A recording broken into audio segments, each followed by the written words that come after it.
Bueno, este va a ser el último taller del año donde las neurociencias van a estar articuladas junto a frente a otra rama del derecho, frente a otra rama del conocimiento, frente a otra rama de la cultura.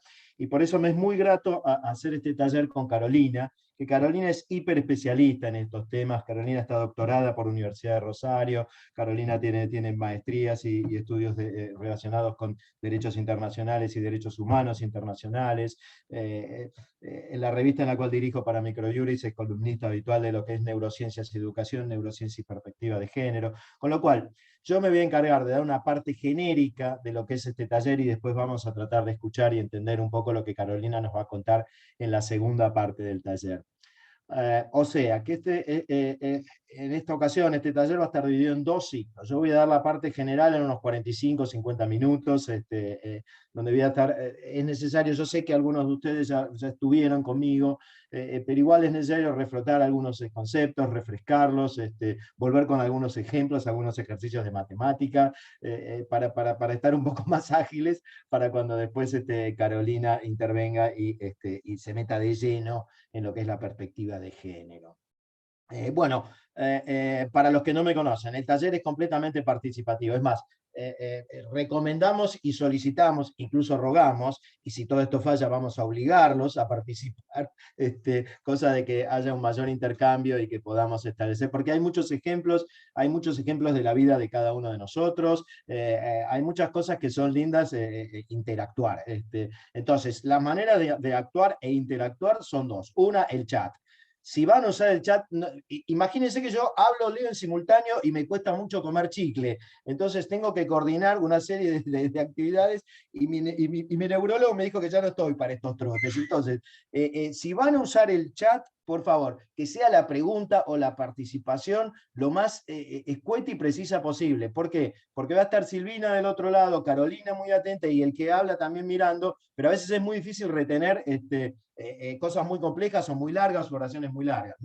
Bueno, el paso 2 es levantar la mano, micrófono. El que levante la mano va a obtener el privilegio del micrófono. Ahora, una vez que tenemos el micrófono, valen las dos cosas. Vale la pregunta y vale la reflexión. Lo que no vale es hacer mula. O sea, si querés hacer una reflexión, hace la reflexión, que sea corta, que sea concisa, todos te vamos a escuchar. Piensen que ahora hay 130 tipos. Vamos a hacer más o menos 140 almas, 150 más o menos. Vamos a andar en esto. Entonces, necesitamos tener algún orden. O sea, el que agarra el micrófono puede tener una reflexión y también puede hacer una pregunta. La pregunta le solicitamos que sea lo más escueta, precisa y detallada dentro de lo posible para que dé lugar a también a una respuesta rápida. ¿Viste? Porque si no se hacen preguntas de 1 hora y contestaciones de 1 hora y media. Entonces el taller consistió en 2 preguntas, ¿no? Se hace más complicado. Bueno, bien, avancemos entonces, ya empezamos, son y cuarto, yo calculo que unos minutos antes de las 7 le voy a entregar el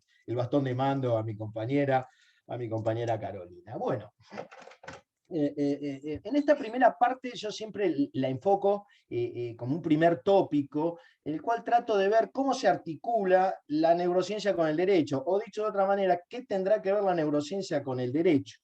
Y eso también se puede articular como una forma de dilema, pero ahora lo vamos a ir viendo. Entonces, es básico que les hable un poco de qué estudian las neurociencias, un poco de qué la va el derecho y ver cómo se entrecruzan ambos saberes y sobre todo si colisionan y si colisionan de la peor manera. Pero no quiero anticiparme con mis prejuicios porque todo eso tiene respuesta positiva, como irán viendo a medida que vaya avanzando en la charla. Bueno, las neurociencias muy básicamente estudian el cerebro y dentro del cerebro el comportamiento humano. Es decir, a mí lo que más me interesa de la neurociencia es aquella parte del cerebro que se ocupa o que tiene que ver con el comportamiento humano.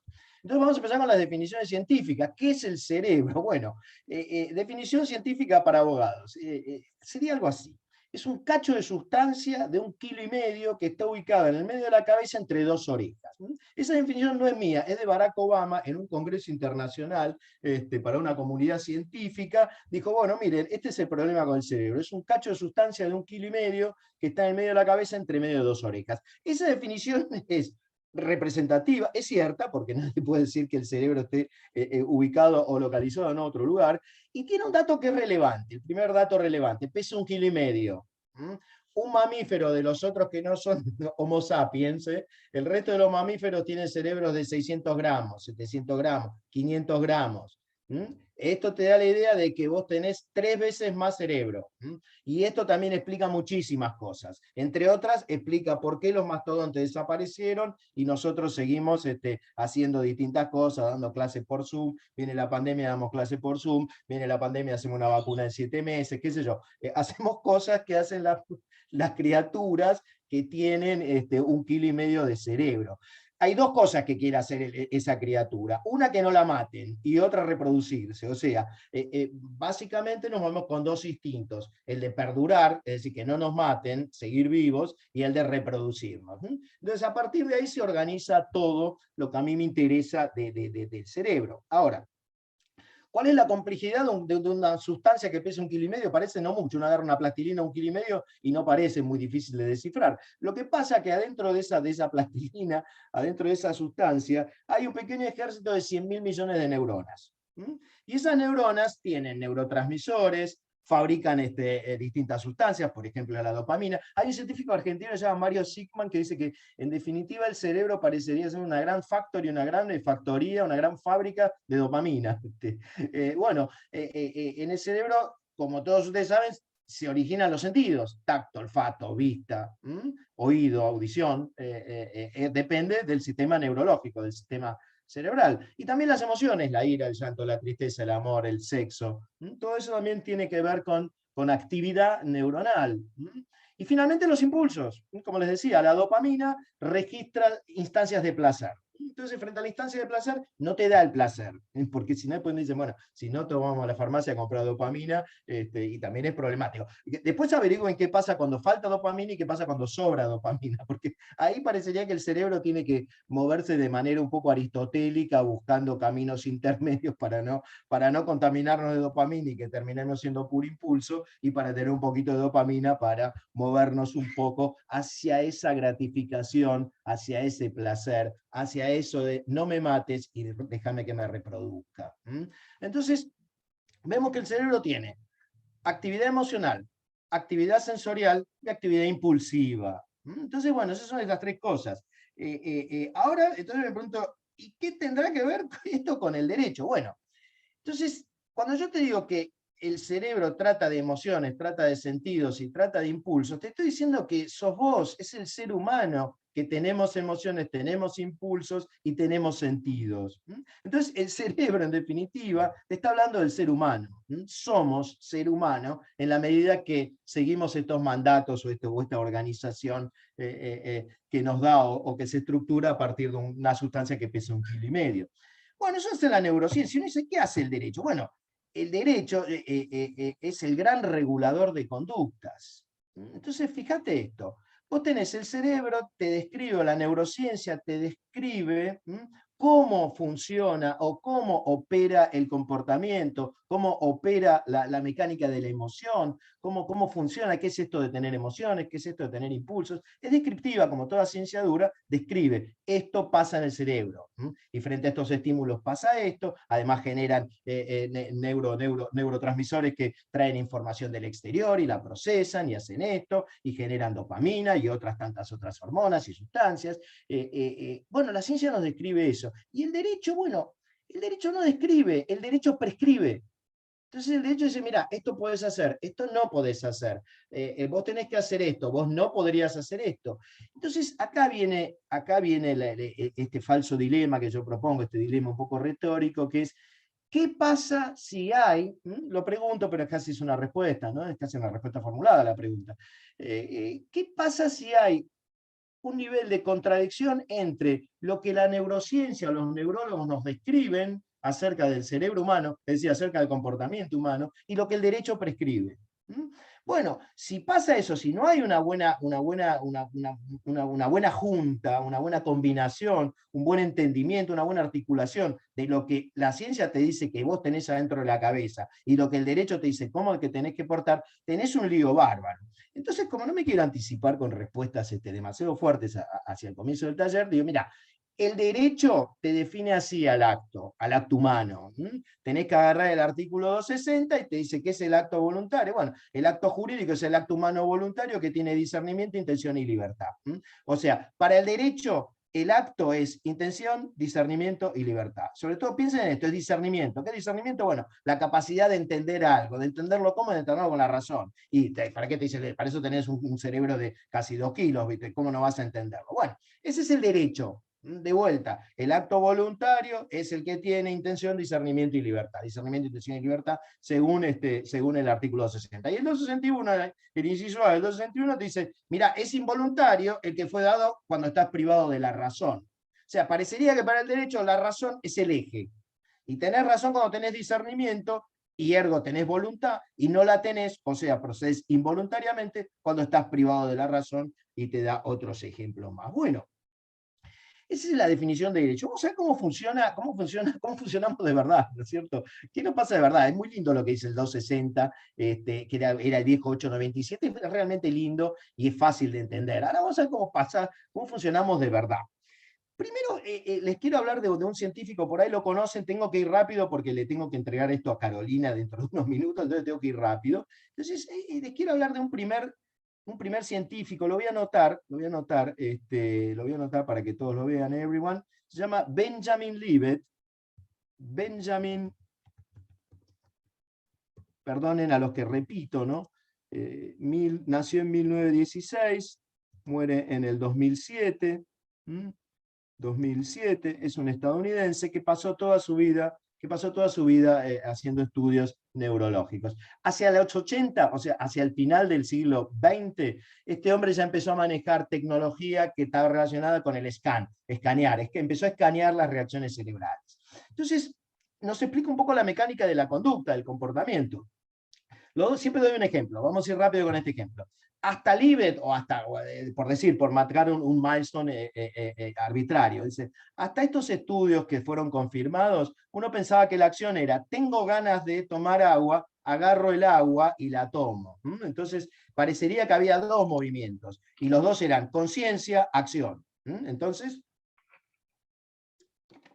parecería que esas dos acciones estaban. Ahora, y esto es cómodo, y esto es muy funcional al derecho. Tengo ganas de agua, agarro el agua. Listo, libre albedrío puro. Yo, como diría Kant, soy la causa de mí mismo. Soy causa propia. Tengo sed, agarro el agua. Entonces, es la absoluta autonomía del ser humano. Tengo sed, agarro agua. Pero bueno, ¿qué pasó con Libet? Libet empieza a meternos electrodos por todos lados, nos empieza a enchufar como Chiche Hellblum a distintas máquinas para saber si lo que decimos es verdadero o falso, y encuentra que, escuchen los números, ¿no?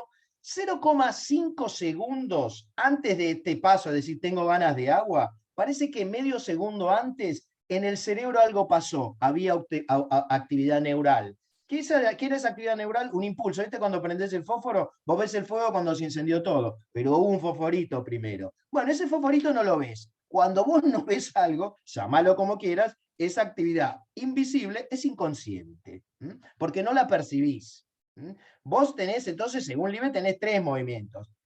Se prendió la mecha, llegó a la conciencia, agarro. Apa, entonces parecería que el motor es no racional, es inconsciente. Entonces ahí ya empiezan los problemas. Y ya empiezan, siempre acuérdense de lo que dice el 260 del Código Civil. Dice, el acto voluntario es el que tiene intención, discernimiento y libertad. No te dice nada de que el acto voluntario depende de que se prenda o no un fosforito que vos no ves. Eso te lo dicen los científicos. Los abogados estamos en otra cosa. No, el tema, la ciencia y la abogacía no se llevan del todo bien. Pero bueno, avancemos. Entonces, claro, acá surge el primer inconveniente que también afecta lo jurídico, lo religioso y lo filosófico. ¿Y qué se llama ese problema? El libre albedrío, muchachos, se llama. Si yo tengo una actividad impulsiva que es previa a la conciencia, quiere decir que tan libre no soy. Bueno, el tema es pensar, entonces no soy nada libre, tranquilidad. Bueno, porque libre, sé que estoy hablando rápido, si alguno quiere detenerme, me pone baja 2 cambios, lo decir, pero que me conocen. Si algo no se entiende, bajo 2 cambios, vemos. Total, después le saco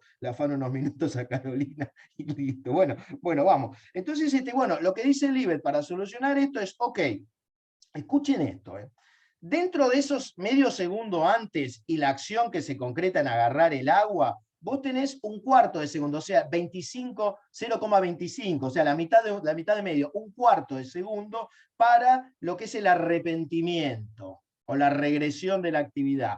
Va con un ejemplo, perdónenme los que ya lo escucharon. Estás en el asado, va por el quinto vaso de vino. El fosforito te dice, manda el sexto. Vos hiciste así, tac, tac, tac, tac, pero lo viste a tu marido o a tu mujer mirándote con mirada que vos ya conocés, que es la que antecede a un encuentro doméstico poco saludable y poco edificante y poco gratificante. Entonces, vos la mirás, no, es un chiste, no quiero, listo. Entonces, lo que dice Libet, no sé si se entiende, el ejemplo es, vos tenés como libertad capacidad de autocontrol, de negar la actividad.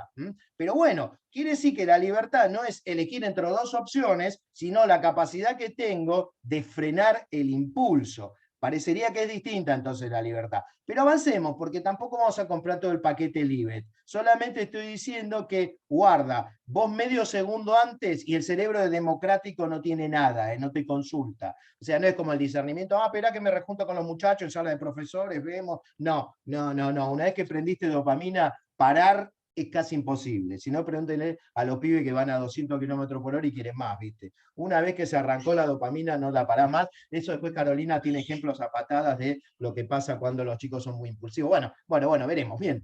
Entonces, wow, acá ya tenés, ya tenés un esquema distinto, frente a lo que es la libertad y el comportamiento. Pero avancemos un poco, porque Libet es todavía frente a los científicos que vamos a ver, es de segunda línea. Porque después aparece, metafóricamente dicho esto, por favor, todas las personas que nombramos son de primer nivel y revolucionó mucho, pero trabajaba con una tecnología, si se quiere, del año 1980, estamos en el 2020, hace 40 años, o sea, todo lo que dijo Libet no es que volvió todo para atrás, se fue profundizando. Muchos dicen, bueno, no está demostrado, no está demostrado, todavía no se llegó al límite, no es que se perforó el piso, no es que fue para atrás ni un centímetro lo de Libet. Estamos viendo que avanza y avanza y avanza. Avancemos con Libet entonces. Para mí el número uno en lo que es neurociencia, teoría del comportamiento, más que neurociencia y cerebro, teoría del comportamiento, se llama Daniel Kahneman. Lo anoto porque es un premio Nobel. Daniel Kahneman, Kahneman, premio Nobel, vamos a poner Nobel, 2003. 2003. Bien. Lo particular de este hombre, de este científico viviente, que es un genio que vive, es que es un israelí psicólogo y gana el premio Nobel de la economía. O sea, yo siempre lo cito como ejemplo porque es lo que tendría que hacer el derecho. En vez de juntarnos los abogados, hacer congresos, cambiar las leyes, autofelicitarnos, hacer como hacen las compañías, como hace Coca-Cola, como hace Walmart, como hace Carrefour, invita a esta gente que es premio Nobel de Ciencia y dice, che, decime cómo hace la gente para gastar guita, que eso es lo que a mí me interesa. Y el que sabe de cómo meto yo la mano en el bolsillo, sos vos, no yo. Cuando el derecho entienda que hay gente que sabe más que nosotros, probablemente le abramos la puerta de verdad y tengamos esto de la interdisciplina, porque la interdisciplina del derecho es, te invitan a un congreso 40 minutos, y te, ay, aplaudimos a esta eminencia que vino, pum, y listo, chao. Después seguís haciendo tu ley, haces el 260, 261 y seguís con la tuya. Bueno, es rápido. ¿Qué pasa con Kahneman, con este premio Nobel? Dice, mira, el cerebro humano está estructurado, no el cerebro humano, sino la personalidad humana, la psiquis, lo que se llama el ser humano, si se quiere, depende de dos burocracias. Una burocracia central, la burocracia se llama el cerebro, ¿no? En este caso voy a decir que la burocracia, tu jefe es el cerebro. Bueno, ese cerebro tiene dos jefes, un sistema 1 y un sistema 2. El sistema 1 que describe Kahneman es intuitivo, impulsivo, no matemático, le tiene aversión a las matemáticas y ahora vamos a ver con un ejemplo. Vayan preparando lápiz, papel y calculadora porque en cualquier momento largamos con el primer ejemplo.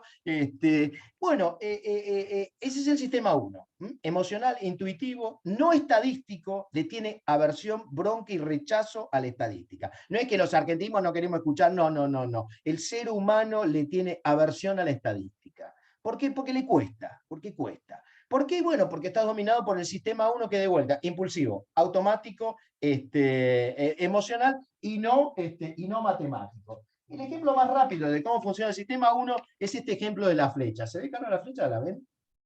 ¿Se ven? Bueno, Esta flecha, ¿qué pasa con esta flecha? Ya a esta altura del año, que me escucharon 200 veces, saben que las dos son iguales. Ya sé que son las dos iguales, pero todo el mundo ve esta más grande que la otra, ve que la de abajo es la más grande. ¿Por qué ves esto? Porque el sistema 1 predomina. El sistema 1 te dice, y el sistema 2, como ya está harto de mis clases, te dice, cortala con eso, son iguales, ¿viste? Está bien, lo dice, pero ¿sabes qué? Lo dice por default.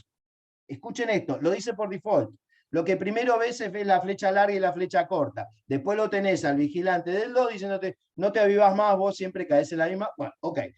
Pero bueno, esto porque esto es lo más. Las personas que te dicen son iguales, son las que más me interesan, porque funcionó el default. Ellos vieron más grande la de abajo, pero dijeron, no, yo racionalmente sé que. Bueno, por default actúa el sistema 2.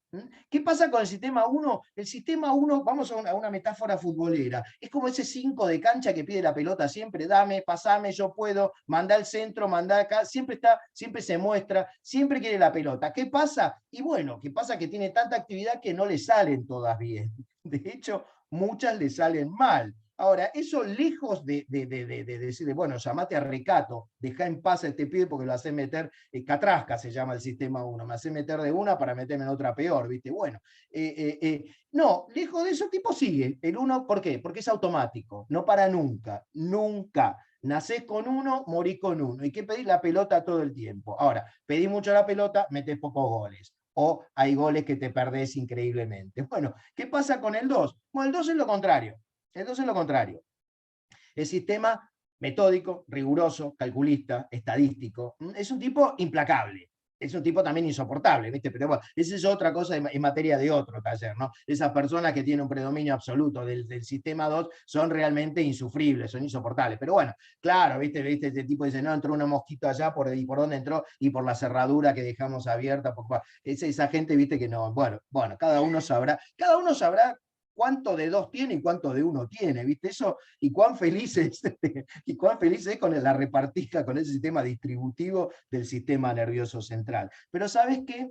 Esto sí es importante. Escuchen esto. Se toman 35.000 decisiones por día y estás despierto como máximo 18 horas, o sea, tomás 2.000 decisiones por día, por hora.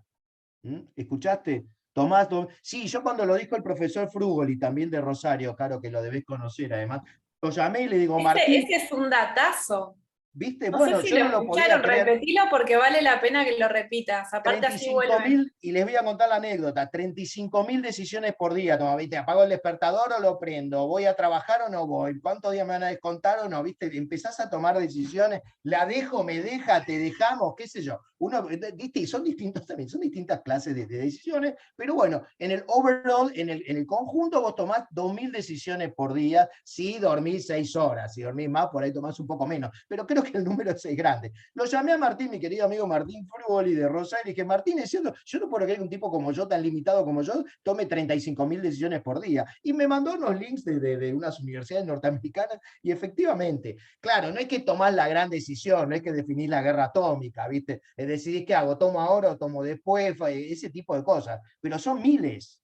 Entonces, el tema importante, y por qué es un datazo y tiene razón Caro, ¿a vos te parece que un sistema puramente racional, o sea, porque la razón es energía y la energía es estrés? ¿A vos te parece que tu sistema 2 racional puede estar tan enchufado que tiene que dar 2.000 respuestas por hora? O sea, se revienta. Si fuera así, reventás. O sea, si no fuera por el sistema 1, moriríamos a los 40 años, ¿se entiende? Y quedaríamos completamente orates a los 25. El sistema 1 es fundamental porque es el que te despeja el camino para que el otro repose y lo llames. Vos al 2, esto es fundamental también, vos al 2 lo llamás por default. Che, no entiendo esto, ¿me ayudás? Entonces, vamos al derecho ahora, Marinés se ríe. Bueno, te reís ahora, Acá Marinés. María Laura decía decisiones automáticas no conscientes. Claro, si tuviésemos Totalmente, que sí. plantearnos cada María Laura es decisión que una vieja tomamos. alumna de acá, o sea que ella no va a participar del próximo juego porque la conocemos. Claro, claro, pasa eso. Ahora, entonces, vos tenés ahí, este es el dilema. Vos sabés, o sea, yo soy el dueño de Carrefour ahora. Que yo soy el dueño de Carrefour y acá tenés el legislador, el juez, tenés la patota jurídica y acá tenés el dueño de Carrefour. Entonces vos sabés que tenés un sistema 1, el de Carrefour lo sabe porque contrató a Kahneman, y nosotros no lo sabemos porque contratamos, qué sé yo, a Gallina que escribe libros y publica en algunos medios, ¿viste? Bueno, entonces vos tenés que, todos sabemos, o sea, esa gente sabe que vos tenés un sistema 1 y un sistema 2, que tomás 35.000 decisiones por día y que el 90% de esas decisiones las resolvés automáticamente. O sea, unas 32.000 decisiones se hacen en base al sistema 1. Y no llegás a las 3.000 donde participa. ¿Se entiende esto? El 10% de las acciones que tomás le das intervención a la razón. Y esto lo sabe el dueño de Carrefour. ¿Por qué le sirves a eso al dueño de Carrefour? Porque te va a meter con tu changuito adentro de una de sus tiendas y con tus 5 o 6 tarjetas de crédito ready para gastar, te va a tratar de que, ¿a quién le voy a vender? Yo le voy a vender al sistema 1. Yo quiero que durante la compra, mientras vos estés con el carrito en Carrefour, tu sistema 2 duerma la siesta apaciblemente, con lo cual todas las promociones están pensadas para el sistema 2, pero concretadas en el sistema 1. Es decir, necesitarían ayuda del sistema 1, pero yo tengo que tratar de que necesitarían, ayuda del sistema racional, pero yo las voy a hacer disimuladas para que parezca que el sistema 1 las puede resolver. Eso en términos científicos se llama facilidad cognitiva. Yo tengo que encontrar fenómenos de facilidad cognitiva. ¿Para qué busco la facilidad cognitiva? Bueno, para dejar dormido al monstruo que sabe todo y que yo te pueda en Carrefour sacar la mayor cantidad de guita posible. Las técnicas de lograr facilidad cognitiva son un montón, ¿no? Hay un montón. Pero vamos a mandar un ejemplo. Yo sé que muchos de ustedes ya conocen el ejemplo del bate de béisbol y todo eso. Entonces hoy, como es el último taller del año, lo cambié. Vamos a ver cómo trabaja la facilidad cognitiva. Ya ahí hay alguien que se está riendo. Ana Pía se ríe, me parece que había venido ya con la idea. Acá voy a poner ahí lo del bate de béisbol, 0,5, ya está, me llevo el certificate, listo. Sí, yo lo conocés. Bueno, vamos a ver, Matías, si conocés que se llama el ejercicio de los nenúfares. Por favor, me agarran una nenúfares. ¿Qué es un nenúfar? Bueno, parecería que son algas que crecen en los lagos de aguas estancadas, ¿no es cierto? Ahora vamos a explicar en qué consiste el ejercicio de los nenúfares. Bueno, vamos en 35, vamos más o menos. Bueno, rápido lo tiro. Mirá, un nenúfar, bueno, son algas. Estas algas tienen una característica. Cubren todo el lago, cubren toda la zona del lago con una rapidez asombrosa, crecen mucho. Entonces, vamos al siguiente ejercicio, yo lo estoy leyendo acá. El tema de este ejercicio apunta al sistema 1 respuesta automática. Yo calculo que todos ustedes saben la tabla del 2, o sea, saben multiplicar por 2 y saben dividir por 2. Si no, la repetimos: 2 por 2, 4, 2 por 4, 8, 2 por 5, 10, 2 por 7, 14, 14 dividido 2, 7, 16 dividido 2, 8. O sea, vamos bien, un abogado, pum, pasa esa primera instancia de premio Nobel, la pasa. Bueno, acá hay que saber la tabla del 2. Entonces, vale. Con lo cual digo, ni bien termine yo la consigna, quiero escuchar en el chat, no levantar la mano, quiero el número en el chat, porque es un número. Y entonces van a poner ahí el número 500, 300, lo que sea. Sí, Vanessa, te reís ahora, vamos a ver cómo te sale el ejercicio de los nenúfares. Bueno, va. En un lago hay una zona de nenúfares o algas. Escuchen esto. Todos los días las algas duplican su extensión. Todos los días las algas duplican su extensión. Si las algas tardan 48 días en cubrir toda la extensión del lago, acá viene la pregunta: ¿cuántos días tardarán en cubrir la mitad de la extensión del lago? Va de vuelta. Todo el lago, los nenúfares se duplican día a día. Todo el lago lo cubren en 48 días. La pregunta es: ¿cuánto tarda la mitad del lago? Listo, respuesta. Bien ahí, bien ahí, bien ahí. 24 hace preguntas pidiendo, lo tengo, sí, está bien, 24, bien, perfecto. Hay un alumno mulero. A los que marcaron 47 no le des el coso. Bueno, ¿qué pasa acá? Pasa lo que, bueno, ya el que está lanzando ahí 12, ya no sé, después nos explicará bien por qué. Dijo, bueno, ¿qué pasa con esto? ¿Qué pasa con esto? Bueno, ahí tenés la facilidad cognitiva. Quedaba perfecto 48 dividido 2. Pero ¿sabés qué pasa? Si aumentan, duplican, o sea, multiplican por 2 su extensión, resulta que si en el 48 hizo el 100%, en el 47 hizo el 50%. O sea, en 47 días cubrió, porque es una progresión geométrica, no es una tabla de multiplicación. Bueno, el 2, el sistema 2, Caro se ríe porque entró mal, la especialista entró mal, entró como que no la quiso poner, ¿viste? Pero entró mal. Yo te digo la verdad, no o sea, acompléjense porque es uno de los peores cursos que Yo lo tuve. que te digo, Fernando, es que acá todo el mundo comenta, todo el mundo participa, esto me encanta, así Bien, que bien. sigan manteniendo ese espíritu participativo porque, ¿sí? No, Manténganlo, manténganlo bien arriba. ahora los voy a deprimir con el resultado. Gracias por su participación. Es el peor curso que tuve en mi vida. O sea, nunca tuve un curso de tan malo. O sea, ni uno pegó la respuesta. El que pegó la respuesta afanó. A ver, pero ahora viene la parte positiva. En Harvard les pasó lo mismo. A nuestros chicos de Harvard les pasa exactamente lo mismo. Y esto se llama facilidad cognitiva. Era muy fácil para tu sistema cerebral pensar que 48 dividido 2 te daba la mitad de día, la mitad de extensión, la mitad de todo, y el sistema 1 te dijo, dejá loco, seguí durmiendo, mía, ¡pum! Y te comiste el garrón. Ahora, muchachos. Ahora, si vos no podés hacer una división de 48 dividido 2 o una progresión de 2 a la cuarta, porque en realidad son 2, 4, 8, 16, 32, 64. O sea, es una progresión 128, 256, hasta donde la memoria me dé, donde tengo que hacer un cálculo, ya hasta ahí llegamos. ¿Viste? Bueno, una cosa es una proyección geométrica, que era esta, y otra cosa es la tabla del 2. Bueno, la proyección geométrica, sí, todos se ríen, pero cuando vas a Carrefour te sacan hasta el último mango y te dicen, viste, la segunda es gratis. No, la segunda es gratis, no, la segunda es el 50%. La segunda es el 50%. No, loco, toda la compra es el 25%. ¿Se entiende? La tercera es gratis. No, papá, quiere decir que todo es el 33%. Bueno, entonces es que me compré porque era gratis. Dice, bueno, no te compraste porque era gratis. Pagaste el 33% de descuento y le limpiaste el stock al hombre, ¿viste? Está bien, todo vale, pero cuando vos entrás al supermercado, entrás con la lista de cosas que querés y las cositas que ves en la góndola. No entrás con cara de ingeniero, ¿viste? No, nadie va. Bueno, lo peor es que es verdad. Y sí, claro, yo digo la verdad siempre. La parte de peor la ponés vos. Bueno, bien, avancemos. Así somos, así somos. Si yo hiciera ahora un nuevo ejercicio entre abogados, te diría, mira, hoy hiciste una presentación de vuelta, va, pero más rápido lo que era la respuesta. Hoy fuiste a tribunales porque tu mejor cliente te habías dejado un escrito y de acuerdo a lo que salía hoy en el escrito, ibas a cobrar una pelota de guita de honorario. Pero ¿qué pasa? Entraste al tribunal, salió mal, ¿viste? Y bueno, o casualidad, salió al revés la resolución. Entonces, bueno, ¿qué haces? Primero decís cada cosa irreproducible en un taller académico. Entonces, pero después te relajás y decís, bueno, la vía recursiva, ¿para qué estudiamos procesal? La vía recursiva. Bueno, ok, entonces yo te digo, multiple choice. Ante el desastre de tribunales, frente a la resolución planteada, iniciaré la vía recursiva. El plazo es 5 días, 12 días y medio o 18 días. Ya pongan, ¿cuál es el plazo? 5, muy bien, fallaron 3, bueno, ahí hay uno que mintió, siempre hay uno que miente. Bueno, ¿qué pasa? Facilidad cognitiva, y este es el truco más fácil para entender la facilidad cognitiva. Era una revocatoria, eso entraba por revocatoria, no la planteaste como apelación del subsidio, bueno, fuiste, ya está, perdiste el juicio, la plata, todo, y seguís yendo en este curso de neurociencia mal, ¿viste? Seguís yendo mal. Bueno, ahora, ¿qué pasa y cómo funciona, fuera de chiste, cómo funciona, porque se va a ver claro, cómo funciona la facilidad cognitiva acá?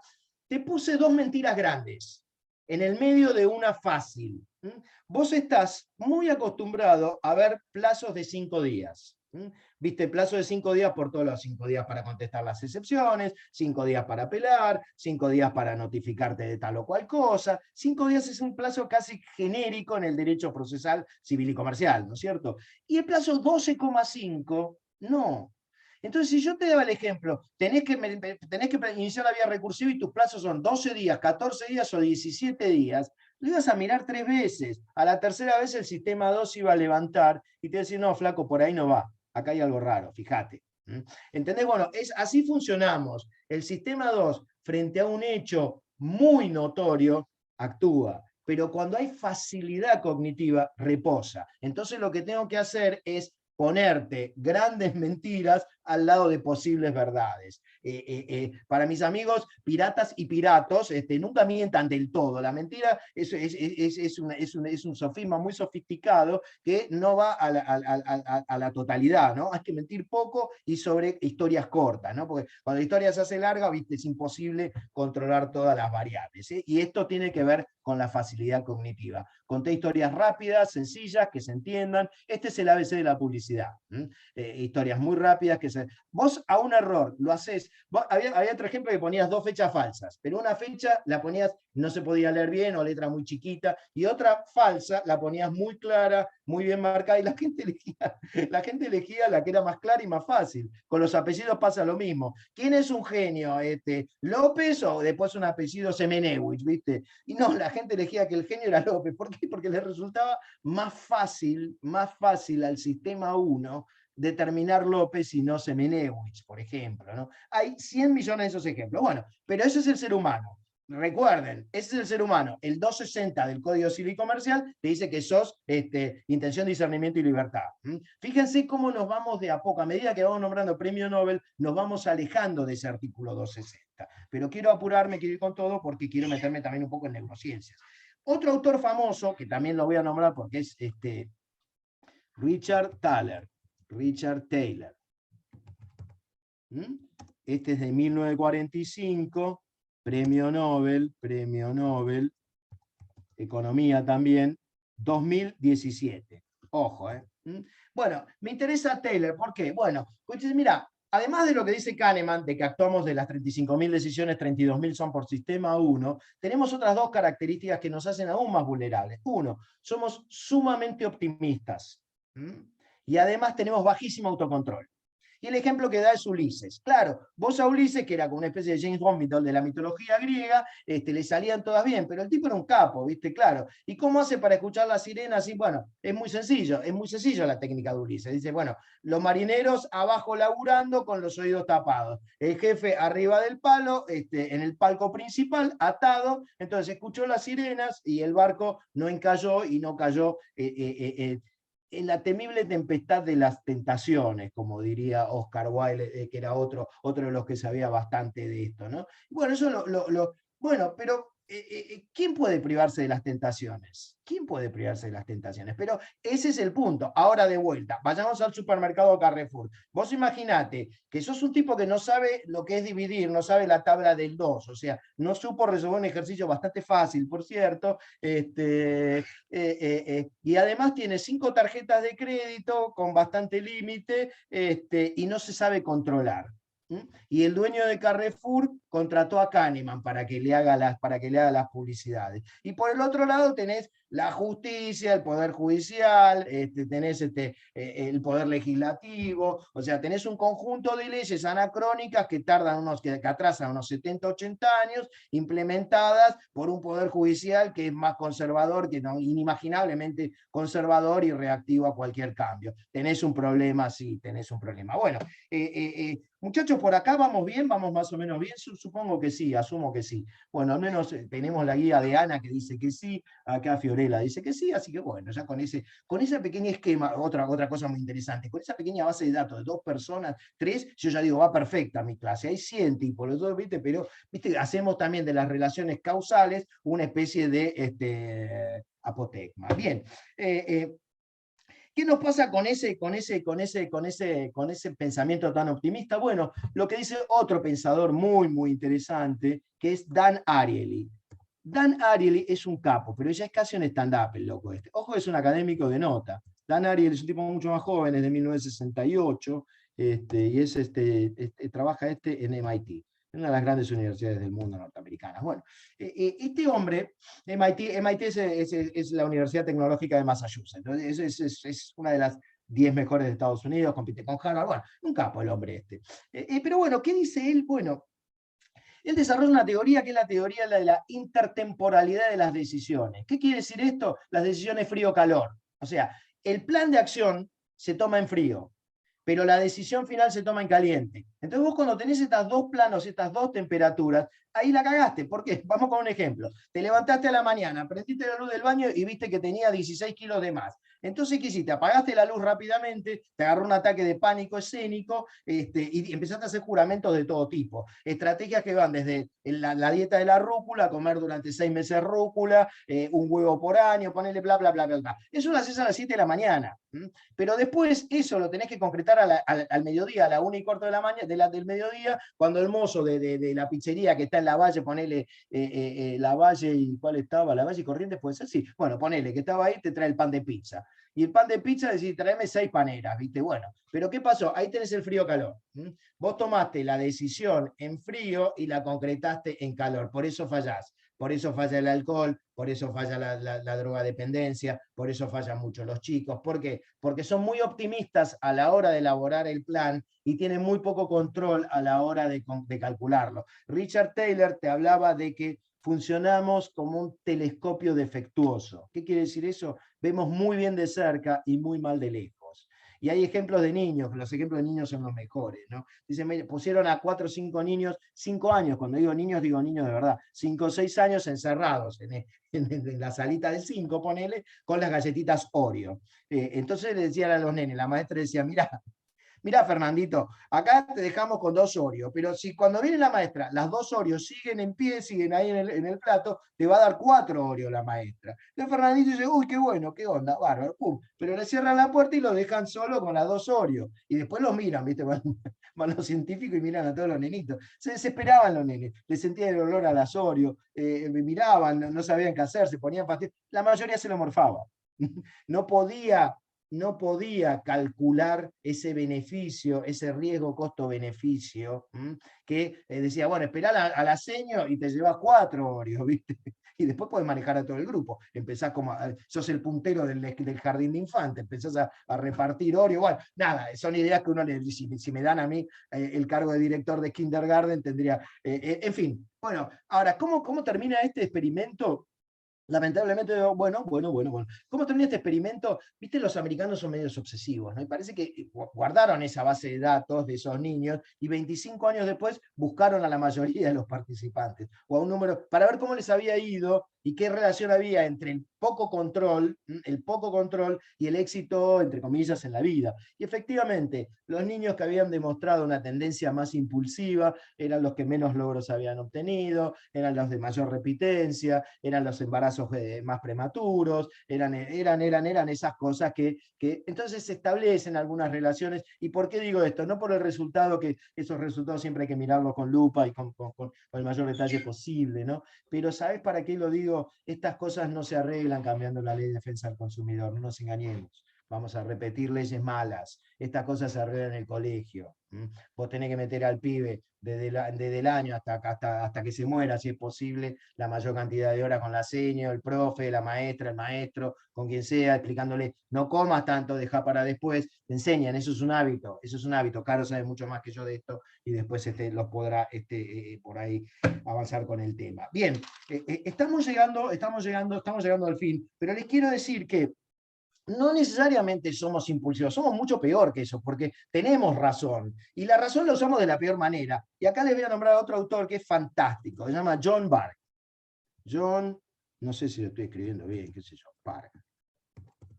John Bargh es de 1945, es un psicólogo, también es de Norteamérica, y trabaja creo que en Yale o también en una de las. Y bueno, ¿qué nos dice John Bargh? Están en castellano estos libros. Pongan en Google John Bargh y les van a aparecer. El libro de él es ¿Por qué actuamos como actuamos? Es el más conocido y les va a aparecer rápidamente. Bueno. Perdón. Bueno, ¿qué nos dice John Bargh? Me dice, mirá, no es que no tenés razón. La razón es retroactiva. O sea, vos decidís impulsivamente, pero justificás razonalmente en retroactivo. ¿Qué quiere decir esto? Mira, te lo voy a explicar. Vos fuiste, algunos ya conocen el ejemplo, perdón la repetición, el año que viene voy a cambiar todos los ejemplos, pero bueno, vos entraste al supermercado con una lista que te había hecho él o ella antes de irte al supermercado, él o ella te hizo la lista, y la lista decía paquete de fideos, yerba, aceite, leche buena para los nenes, ¿viste? Todo, entre paréntesis grandes, todo precio cuidado, te decía así, siempre segundas marcas, ¿viste? Te da todo tipo de cosas que te dice él o ella para arruinarte tu estadía magnífica en el supermercado con tus 7 tarjetas de crédito ready to go. Bueno, pero ¿qué pasa? Entraste al supermercado y lo primero que viste es la cerveza que tomabas cuando vivías acá o allá, que estaba en promo. Entonces la cerveza en promo, boom, la enganchaste, pum, la subí. Y no compraste una, estaba en promo, compraste 2. ¿Viste? Ok. Vos, esa lista valía 1.800 mangos. máximo 2000, ¿viste? Era tu máximo, ¿viste? Vos ya metiste la cerveza Samuel Adams, después seguiste, viste la crema de Hermagloss, 120 gramos, valía 3 lucas, pero afuera está mucho más cara, así que promoción, te metiste la de Hermagloss también, esto para quedar bien con ella o con él, viste, qué sé yo, siempre metés combinado, ¿viste? No hagas toda la macana para un lado porque después hay que justificarle, porque después hay un momento que es terrible cuando vas sacando las cosas de la bolsa y el otro mira un poco qué es lo que compraste, y son momentos incómodos, son momentos que pueden ser incómodos. Bueno, y seguiste vos en tu compra y seguiste agregando para el asado de la cámara, mirá el vino el Rutini qué bárbaro, una promoción, 3 cajones al precio de 2, bueno, te hago la helado corta. A los 5 minutos de haber entrado en el supermercado, jamás tocaste la lista que él o ella te había hecho, y vos sí sabías que podías gastar 1,8 lucas, pero ya vas 12. Ya vas 12. Y bueno, ya vas 12 y te voy a decir algo. Tu carrito está lleno de ofertas. El carrito que compró él o ella la semana pasada no tenía ni una oferta y gastó 2.500, ¿viste? Ahora vos explícame cómo compraste toda oferta y gastaste 12 lucas, podías gastar 1.200, o sea, termina mal. Esa escena va a terminar mal, pero no nos apuremos, no nos apuremos, no nos apuremos. Bueno, ¿qué va a pasar antes de que venga la colisión, la guerra final, la batalla, la madre de las batallas? Es cuando él o ella te abre la puerta, empieza a sacar, no encuentra leche, no encuentra yerba, ¿viste? No están entregando, no están, ¿viste? Lo quieren porque están especulando, esto que el otro, pero bueno, se ve que especulan con la leche, ¿viste? Para colmo, la leche comprate la más barata. La leche del nene, comprate la más barata, es decir, la tiene que tomar rápido porque vence mañana, ¿viste? Porque mandamos medio corto de guita, compré esta que vence pasado mañana, pero ¿viste? Los nenes siempre les duele la panza un poco, no es tan problemático, ¿viste? Mientras guardaste tu Samuel Adams, no te rías, Caro, porque vos debes ser la peor, mientras vos guardaste la Samuel Adams en un lugar, no, esto cuando vengan los muchachos de la cámara, sabés que el Rutini, no sabés, bueno, ok, eso termina, como seguramente los que se ríen es porque les pasó o les pasa eso. Bien, ¿qué nos dice John Barr? John Barr es el tipo que nos dice, no es que cuando llegues a tu casa le vas a decir a él o ella, la cagué, perdóname, otra vez lo dice, no. ¿Qué le vas a decir? Nos ahorramos un montón de guita. Te vas a poner encarnizadamente, mira, y le vas a llegar, mira, esto lo comprabas afuera, hubiese gastado 40.000 y gasté 12.000. Vos ya estás descubierto el pago mínimo, ya viste, metés la tarjeta en el módem y sale hecho un provolone, viste cuando dejas el provolone mucho tiempo en el horno y te queda como una sopa de queso, bueno, es así tu tarjeta de crédito, sale de ahí, el módem se recalienta, saca un mito, viste, pero bueno, cuestión es que así somos, muchachos, ojo, eso sí, el 260 te dice que tenemos intención, discernimiento y libertad. Bien, ¿por qué cuento todo esto? ¿Por qué? Porque la facilidad cognitiva, y esa facilidad cognitiva es el sesgo cognitivo, que en definitiva es esa condición humana que nos hace confundir causas con casualidades. Tendemos o tenemos la tendencia muy, muy repetida y muy ser humano, muy natural, muy propia del ser humano, de creer que algunas coincidencias son causas, que algunos sesgos tienen que ver con la causa. Y por eso, son y 56, Caro, déjame 3, 4 minutos más, quiero que hagamos un ejercicio, y va a haber que pensar un poquito más. Este ejercicio, son y 56, yo creo que nos va a llevar hasta las 7:02, 7:03, y ya ahí te voy a dar el micrófono a vos para que le metas pata con lo tuyo. Bueno. 18, estamos bien, ¿no? No, está bien, yo tengo ¿hasta qué la tengo, Caro? Hasta las 1:30 me parece, ¿no? Claro, hasta las. No, hasta las. No, ya está, sí, claro, es a las 8, pero no, bueno, ok. Bueno, va con el ejercicio. El ejercicio se llama la consultora Lanzafruta y Asociados. Este es el ejercicio que vamos a hacer. Yo les voy a dar un informe.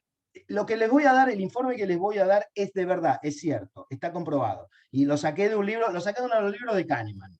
Entonces son ejemplos verídicos. Pero quiero que hagamos un focus group. ¿Viste esos focus groups que son retruchos? ¿Viste? Se juntan 4 tipos a hacer lectura de campo, intercambio de opiniones acerca de cómo va comportamientos predictivos del mercado. Zaraza, ¿viste? Bueno, en definitiva. Por eso me parece que el ejercicio se llama Consultora Lanzafruta y Asociados. Yo les pido que acá o contesten por el email, o si alguno quiere levantar la mano, quizás sería lo mejor, porque va a requerir, ya no es como el ejercicio de los nanúfares, ni el bate de béisbol. Va a necesitar que la piensen un poco, que la piensen un cacho. Pero va el ejemplo que quiero que la consultora Lanzafruta y sus asociados me respondan. estamos hablando de Estados Unidos, ¿no? Entonces, en Estados Unidos se ha notado, piensen en Estados Unidos, es un país gigante, gigantesco, ¿no? 300 millones de personas, la primera economía del mundo, piensen en un monstruo, una cosa muy grande. Agarren el mapa, así. Bueno, se ha notado en Estados Unidos, a nivel nacional, una baja incidencia del cáncer pulmonar baja incidencia de cáncer de pulmones en los estados rurales, los estados menos poblados y los estados gobernados por republicanos, muchachos. Entonces, entonces yo contraté a la consultora Lanzafruta para que me haga un focus group y me explique este informe que me viene de una universidad de Harvard, ponele. De vuelta, se ha notado una baja incidencia del cáncer de pulmón en estados rurales, estados pocos poblados y estados republicanos, o sea, gobernados por esta gente de Trump. O sea, no inventamos la grieta, esto les quiero decir, pero es más fácil, hablemos de la grieta que tienen ellos y no de la nuestra, así la clase termina bien y la pobre Caro puede terminar en paz su dictamen. Bueno, ya quiero algún asociado de Lanzafrutas que me explique esto. ¿Alguien puede explicar por qué en los estados, por qué hay poco cáncer de pulmón en los estados rurales, los menos poblados y los republicanos? ¿Alguien quiere levantar la mano? Ahí están comentando en el chat y paso a leer. Matías dice, no tienen Perfecto. contaminación como en la provincia, por respirar aire fresco son más sanos. Perfecto. Esta es la respuesta de la totalidad, Tienen menos publicidad, ¿viste? Le quemaste. En general dicen esto. También no está mal, ojo que no está mal. Hacen vida más sana, claro, ¿viste? Yo vivo en el interior, es re sano vivir acá, ¿viste? No, sí, ¿viste? Bárbaro. Ok, bueno, y también, ¿alguien más quiere decir algo? ¿Algún dato más? Que el focus group para pagarle millones, claro, no fuman, vida más sana, no fuman, obvio. Respiran más sano, claro, sí. Bueno. ¿Alguien quiere decir algo del otro factor, el factor republicanismo?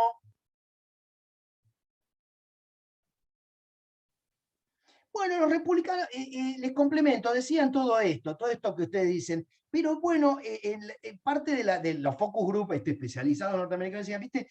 Y además los republicanos tienen mejores hábitos, ¿no? Entonces, ¿vieron? Tienen mejores hábitos, entonces enferman menos. Ah, qué bien, bueno, bárbaro. Bien, muy bien, me gustó mucho, no tienen impuestos altos, qué sé yo, ahí ya estamos, Lanzafruta mandó con todo. Bueno, está bien, las empresas de publicidad se enfocan en lugares de mayor concentración de personas, a ver. ¿Quién es ahí? Espérate, déjame, ¿cómo es esto?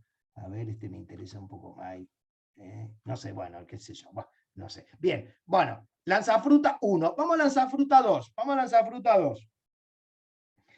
Segundo informe, también viene, también es cierto, de lo que más de los chistes que hago, el informe anterior era cierto. La conclusión de Lanzafruta, bueno, después vamos a ver cómo da. Bueno, vamos al informe 2 de la universidad. Dice, se ha notado una alta incidencia del cáncer pulmonar en Estados Unidos en los siguientes estados rurales, estados menos poblados y estados gobernados por republicanos. Va de vuelta, o sea, en este caso es todo lo mismo, pero en vez de ser baja la incidencia, es altísima. Y también es cierto este informe. Entonces ahora vamos a contratar a Lanzafruta 2 y que me explique por qué en los países que tenés por qué la alta incidencia del cáncer pulmonar afecta a zonas rurales, zonas poco pobladas y zonas republicanas.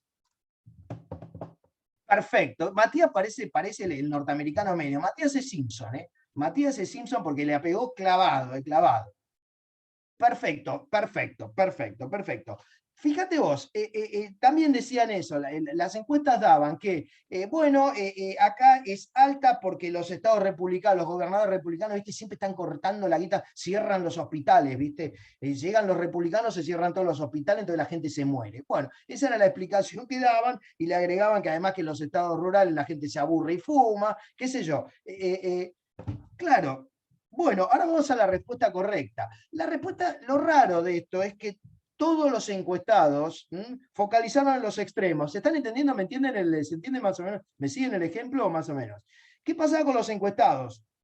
O sea, con la consultora Lanzafruta. Pasaba que iban a los extremos. los estados rurales y los estados republicanos. Y esos eran coincidencias, no tenían ninguna incidencia con el cáncer de pulmón.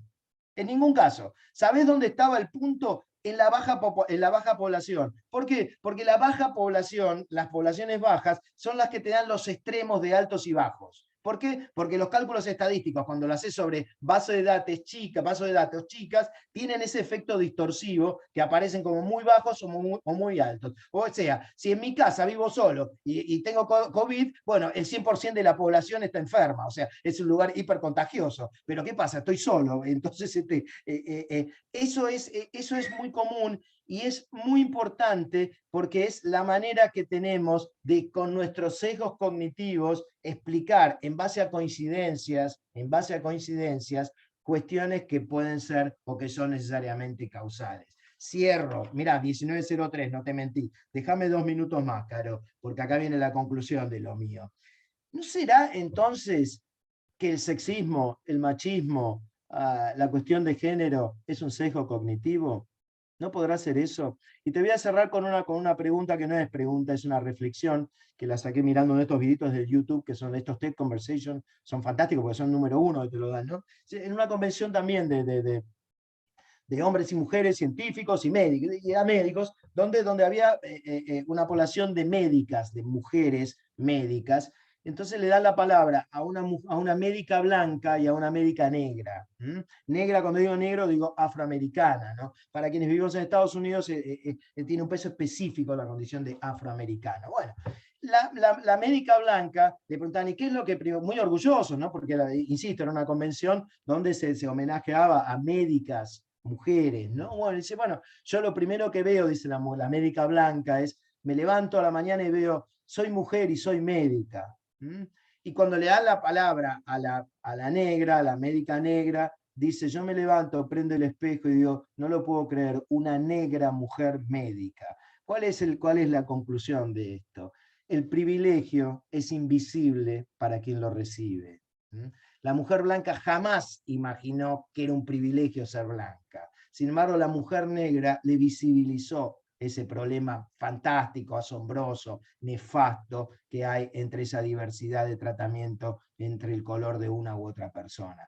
¿Qué quiere decir esto? Me parece que el tema de la perspectiva de género involucra no solamente una agenda de género femenino, sino que nos involucra a todos. Y lo primero que deberíamos hacer es no pensar, como soy varón, soy abogado, o logré esto por ser varón, sino formular la pregunta en término contrario. Dice, ¿será posible o hubiera obtenido lo que obtuve de haber sido mujer? Cuando vos le invertís el término del dilema, por ahí sacás conclusiones un poco más reflexivas, un poco más inteligentes, pero cierro diciendo, el tema de la perspectiva de género es una agenda de derechos humanos y no una agenda de mujeres. Y por eso me parecen que estas cosas, y lo más importante es visibilizar, que visibilicen quienes tuvimos ese privilegio durante tanto tiempo, para que empecemos a compartirlo, a repartirlo, porque todos vamos a vivir un cacho mejor. Muchachos, Carolina, lo tuyo, no sé, preguntas después de tu charla y juntamos todo el taller de preguntas, no sé, lo que quieran. Yo terminé. 7:06, no te puedes quejarte. Te excediste totalmente de lo que me dijiste, toda una mentira, bueno, fue una falacia. Igual me encantó porque justo desde donde vos terminás, yo empiezo. O sea, estamos tan sincronizados que vamos a hacerlo así. Bueno, yo no sé si puedo compartir pantalla, espero que sí, porque voy a empezar con esto. Así. Ya. ¿Qué pasó? No se ve nada, ¿no? No. No se ve nada. Momento. ¿Vieron lo que dicen que puede fallar? Siempre. Igual podés compartir pantalla. No, sí, pero quería compartir otra pantalla. No quería compartir esta. Quería compartir esta. Bueno, arrancamos con todo. ¿Somos conscientes de los esquemas cognitivos que tenemos y en qué medida nos condicionan a la hora de respetar la equidad de género? Bueno, con esta pregunta doy inicio a la partecita que voy a empezar a desarrollar, que tiene que ver de lleno con lo que es la perspectiva de género. Entonces, Y esto lo voy a leer porque si no es imposible. Así que presten atención, porque realmente hay que prestar atención. Podemos decir de una manera muy simplificada que la sinapsis neuronal es la forma en la que las neuronas transmiten información a las células y que cuando ciertas neuronas reaccionan ante unas características que con frecuencia aparecen asociadas y de forma sincrónica, se refuerzan las sinapsis entre esas células nerviosas y se mantienen a largo plazo. Bueno, quien no haya entendido nada que levante la mano. Ahí va. Bueno. No se entendió nada. No se entendió nada, pero de nada de nada. Bueno, lo que está explicado recién en esta definición es ni más ni menos que cómo explican las neurociencias el aprendizaje. Como decía Fernando, las neurociencias vienen a traernos información que es sumamente relevante porque hasta hace unos años recién podíamos saber qué pasaba adentro del cerebro cuando la persona se moría y podíamos analizar el cerebro una vez que estaba muerta la persona. Lo que hacen las neurociencias hoy es, en tiempo real, es analizar cómo funciona el cerebro mientras se dan en tiempo real los procesos cognitivos, por ejemplo, que son los que nos vamos a referir hoy, y puntualmente con relación a lo que es la temática de género. Entonces, ¿qué es un esquema cognitivo? Que es la explicación toda rebuscada que les di yo, que es la que da la neurociencia.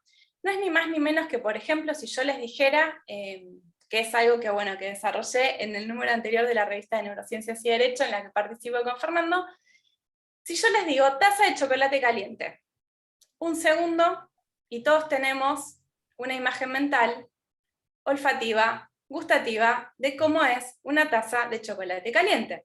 ¿Por qué? Porque nuestras neuronas, a lo largo de nuestra vida, si se llega a cortar, porque cuando yo doy clase es como que internet tiene un imán y me baja la conexión. No seas pesimista, Caro. No, yo lo aviso. De optimista. Metele, dale, que viene bien. Dale. Porque veo que se va como cambiando la configuración.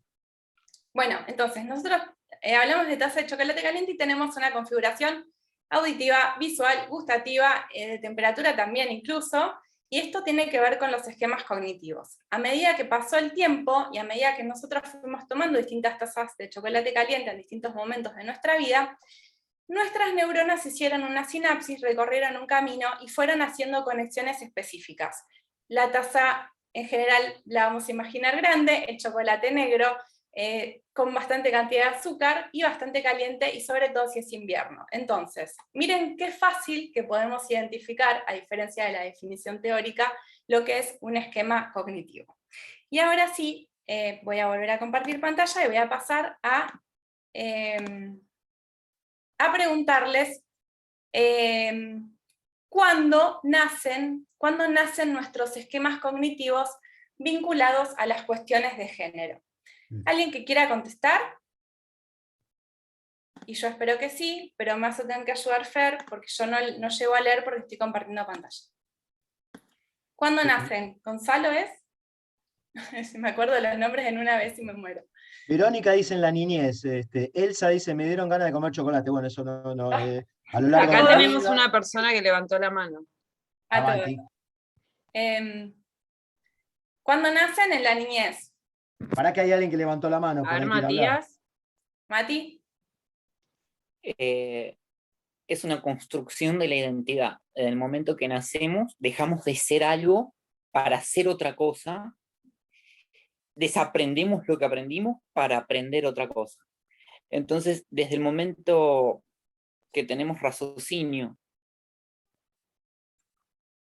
A ver, yo les propongo que pensemos algo. ¿Será desde antes de nacer, cuando nuestros papás dicen, ¿es nena o es nene? ¿Pinto el cuarto azul o lo pinto rosa? ¿Qué compro? ¿Pantaloncitos celestes, rosas o amarillos? Porque todavía no sabemos el sexo del bebé. Y después, estos esquemas cognitivos, que empiezan incluso desde que estamos en la panza de nuestras madres, o de quien sea, porque ya esto es bastante variado, vamos a notar que incluso cuando somos muy pequeños, por suerte ahora esto está cambiando, pero desde que nosotros, al menos los que compartimos más o menos mi edad, incluso más grandes, vos Fer seguro, nos criamos desde muy, muy pequeñitos con las cosas rosas para las nenas, las herramientas para los nenes, la mujer en la cocina, los chicos con la pelota de fútbol. ¿Sí o no? ¿Quién me lo puede negar, no? Bueno, entonces, fíjense desde cuándo nosotros empezamos a empaparnos y a empezar a tener, aunque inconscientemente, y esto es importante y se relaciona con lo que decía Fernando, esquemas cognitivos que son hasta casi imperceptibles, que los tenemos casi de manera que no los podemos percibir. Pero bueno, este taller la verdad que está fantástico, es una propuesta sin igual, porque vamos a hablar de neurociencias, de derecho y de perspectiva de género. Entonces, y de derechos humanos, que es algo que trajo Fernando ya al final, y todos abrieron los ojitos grandes, para preguntarse también seguramente qué pasa con el tema de los derechos humanos con respecto al género femenino y al género masculino. En este sentido, yo siempre me gusta hablar de alguien que es un vecinito mío, que yo lo adoro, es un amor, y se llama Myron. Y Myron tiene 4 años. Myron acaba de cumplir 4 años hace un par de semanas, y me gusta pensar en Myron con respecto a este tema y con respecto a los estereotipos de género, porque hay una de las frases que yo leí mientras estaba preparando esta ponencia que me impactó, y me impactó muchísimo, y fue como algo que fue un antes y un después. La frase dice esto, que las mujeres cargamos el peso de una infancia de negaciones cuyas consecuencias son las desventajas que vivimos en el presente. Y entonces yo vuelvo a pensar en Myron, miro su carita, miro sus 4 años y pienso, Myron no tiene idea de lo afortunado que es con sus 4 años, porque Myron no va a formar parte del 21% de mujeres adolescentes que se casaron antes de cumplir los 18 años. Esto es 12 millones de niñas por año y 650 millones de niñas en el mundo. Myron, pese a vivir en América Latina, porque vive acá en Argentina como yo, seguramente tampoco va a formar parte de los 2 millones de menores de edad que son explotados en el trabajo doméstico en hogares de terceros, porque el 90% son niñas. Esto representa, para que se den una idea, más del 71% de trabajadoras de entre 5 y 15 años. Lo más probable, más allá de lo que estábamos mencionando recién, es que Myron vaya a la escuela. Porque entre los 11 y los 15 años, y escuchen esto, el derecho a la educación es negado a 39 millones de niñas a nivel mundial. Están levantando la mano, denme un segundito. Pero para terminar con estos datos, para que puedan tomar real dimensión de lo que significa ser mujer y ser niña en este mundo actual, es que Myron, si hoy fuese adolescente, seguramente no formaría parte de los 200 millones de niñas que fueron objeto de la mutilación genital femenina, práctica que se realiza en algún momento entre la lactancia y la adolescencia. Y nombrando también a un autor que nombró Fernando, Oscar Wilde dijo, si nunca se habla de una cosa, es como si esa cosa no existiera. Fíjense ustedes, porque me pareció también sumamente importante el punto de partida que eligió Fernando para darme pie a mi charla, la necesidad que hay hoy por hoy, y por eso creo que también está tan concurrida esta sala hoy, de empezar a preguntarnos sobre estas cuestiones que tienen que ver con género, y sobre cuál es el impacto real que tiene en la vida de las niñas y de los niños, de las mujeres y de los hombres. Y yo les pregunto a ustedes, si ustedes piensan que la vigencia de los derechos humanos es igual, es equitativa para ambos sexos. La respuesta es casi retórica, seguramente todos obviamente pensamos que no, ¿sí? Y entonces, volviendo un poquito para atrás con respecto a los esquemas cognitivos, si nosotros tuviésemos que pensar en esquemas cognitivos, pero relacionarlos a alguna palabra, algún término o alguna frase coloquial que usemos todos los días con respecto a, puede ser cuestiones de género, puede ser cuestiones con migrantes, pueden ser cuestiones de raza, de sexo, de edad. ¿Qué palabra ¿qué palabra, y ahora sí quiero que escucharlos a ustedes, se les ocurre, o qué término se les ocurre para referirnos a los esquemas cognitivos?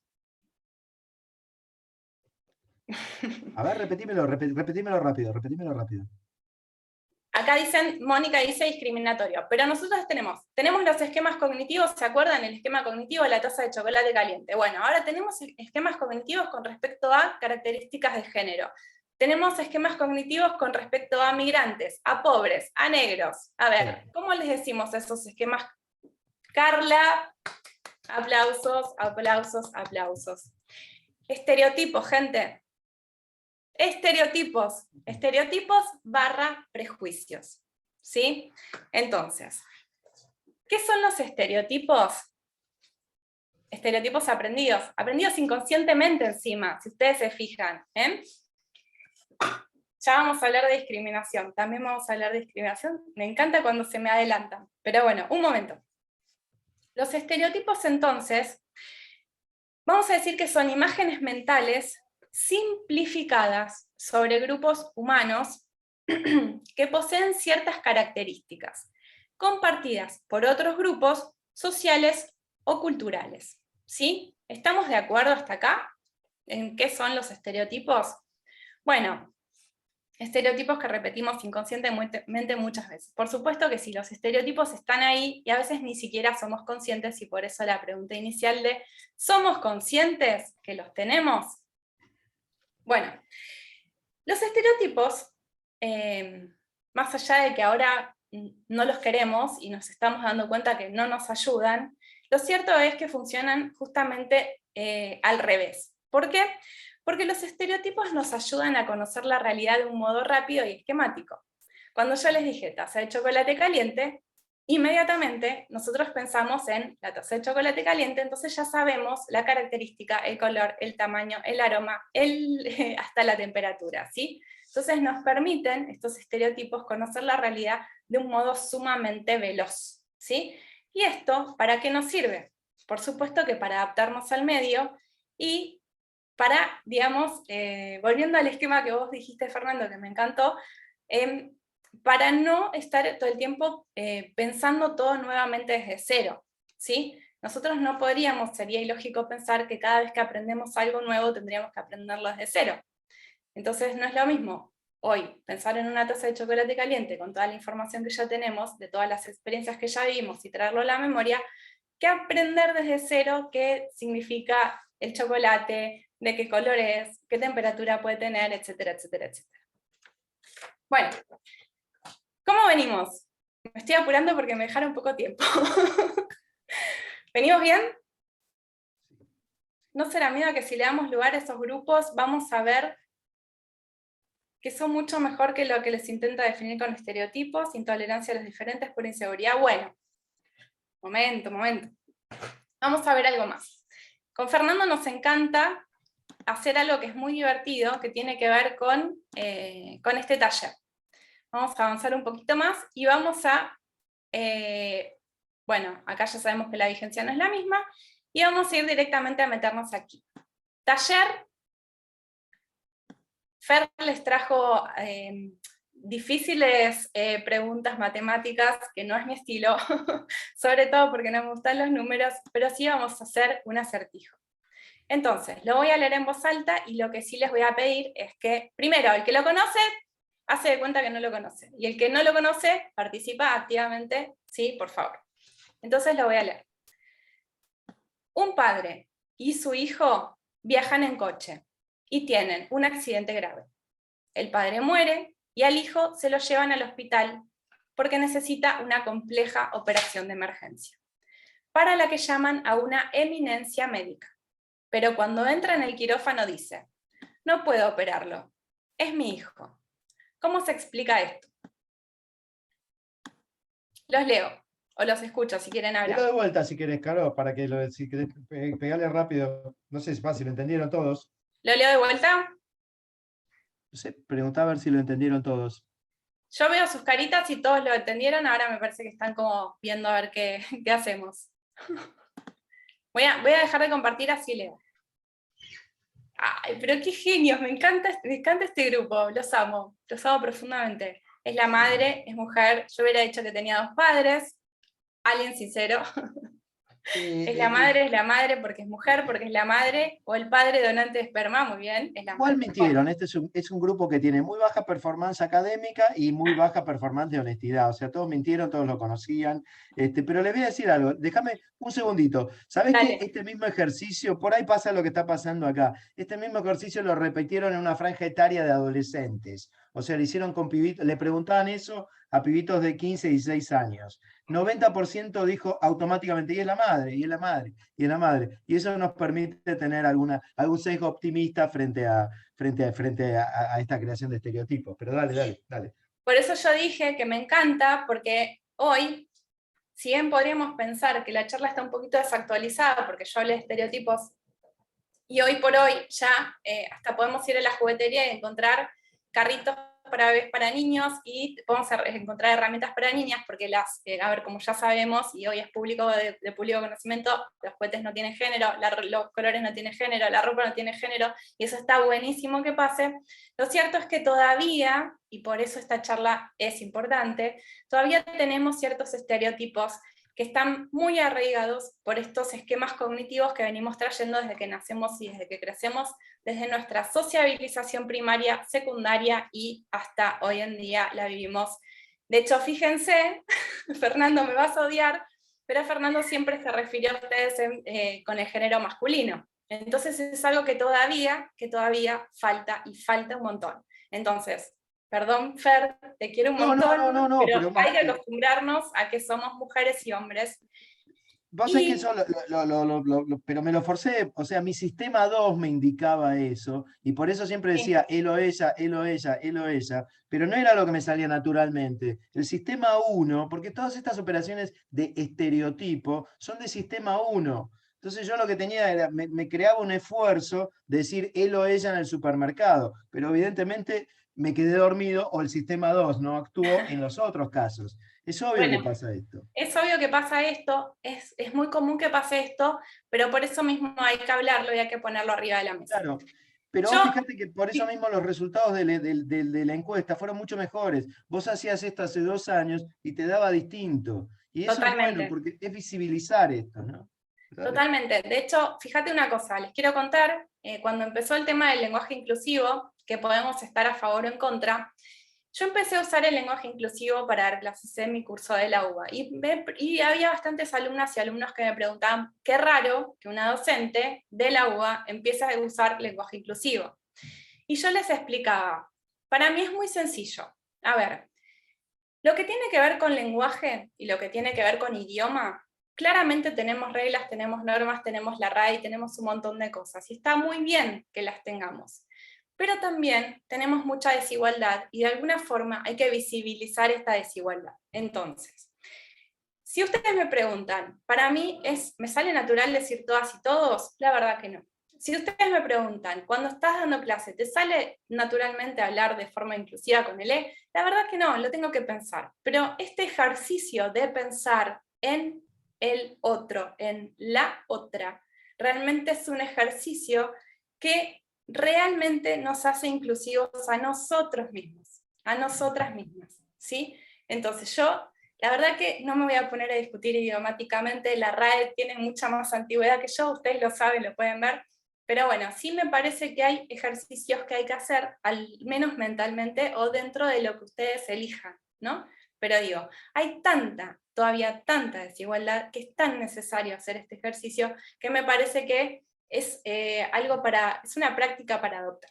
Ahora sí, para los que no conocen el acertijo, lo vamos a ir resolviendo. Ay. Ahora sí, lo voy a poner para que veamos la solución. Espero que se abran grandes. A ver si puedes resolver este acertijo. Un padre y un hijo viajan en coche. Tiene un accidente grave, el padre muere y al hijo se lo llevan al hospital porque necesita una compleja operación de emergencia. Llaman a una eminencia médica, pero cuando llega y ve al paciente dice, no puedo operarlo, es mi hijo. ¿Cómo se explica esto? No puede ser. Caramba.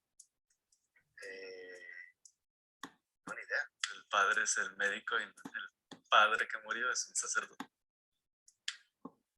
¿Ser su hijo adoptivo? O sea, es imposible, ¿no? Porque el padre está muerto. O es un padre y no necesariamente el padre del hijo que estaba ahí. De alguien, del señor que es el doctor. ¿Será?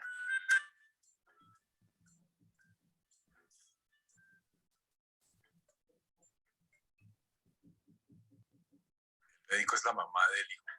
La mamá es cirujano.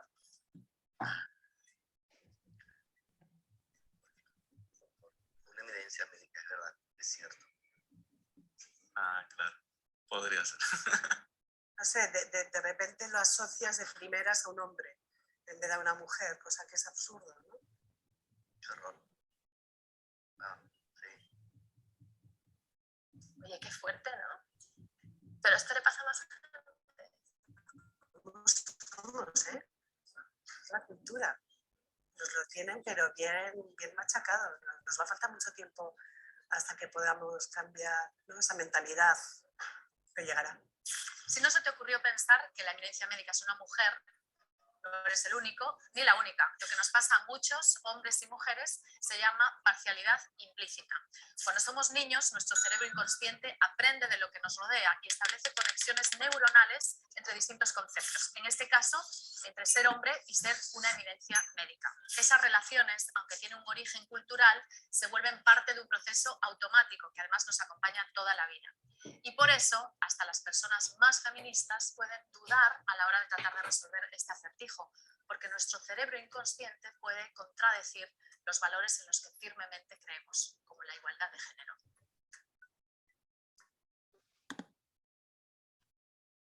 ¡Wow! ¿No? Bueno, ahí se ve claramente cómo son las conexiones neuronales y cómo funcionan cuando somos pequeños. César, tenés la mano levantada, por favor decime que querés decir algo. Ahí le habilité ¿César? el micrófono. Igual la había levantado hace un rato. Sí, por eso yo me embalé y seguí, pero si quiere decir algo. Me parece que no. Ahí Andrea quiere decir algo. Sí, Andrea está levantando la mano. Andrea. Andrea, ahí te estoy solicitando que actives el micrófono. ¿Sí se escucha? Sí, perfecto.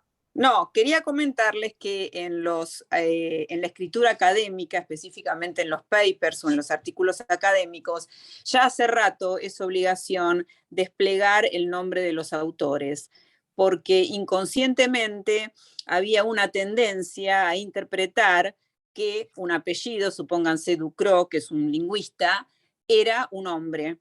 Sí. Cuando muchas veces se trataba de bibliografía o artículos escritos por mujeres, pero el esquema mental, digamos, de los científicos hacía que todos los apellidos se interpretaran como de hombres. Y a mí misma me ha sucedido ir a congresos y conocer en persona a ese investigador que yo citaba y que fuera una mujer y no poderlo creer.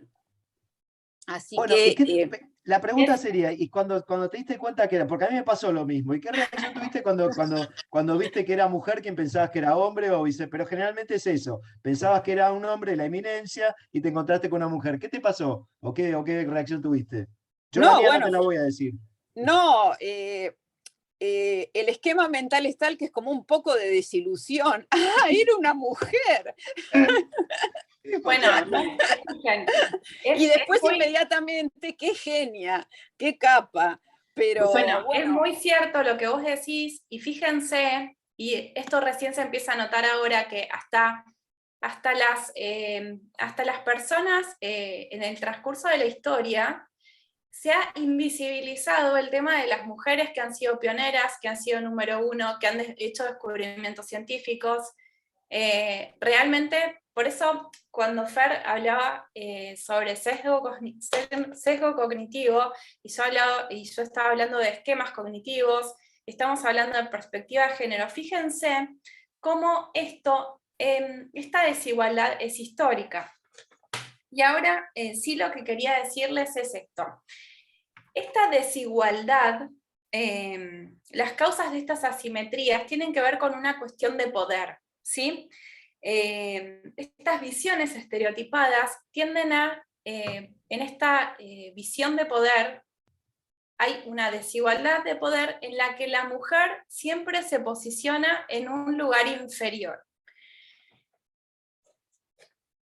Esto se ve históricamente, se ve en el lenguaje, se ve con los autores y las autoras, se ve en la historia del mundo de los descubrimientos y de la ciencia, ¿sí? Hay una brecha también en cuestiones de ciencia que tienen que ver con que siempre los científicos son hombres, siempre los que hacen descubrimientos son hombres, y no es así. Recién ahora, actualmente, hoy por hoy, digamos, se está empezando a visibilizar quiénes fueron las grandes mujeres de la historia y cuáles fueron esos hallazgos, esos descubrimientos que hicieron. Pero, momento, somos todos abogados y nos interesa saber un poco también del derecho.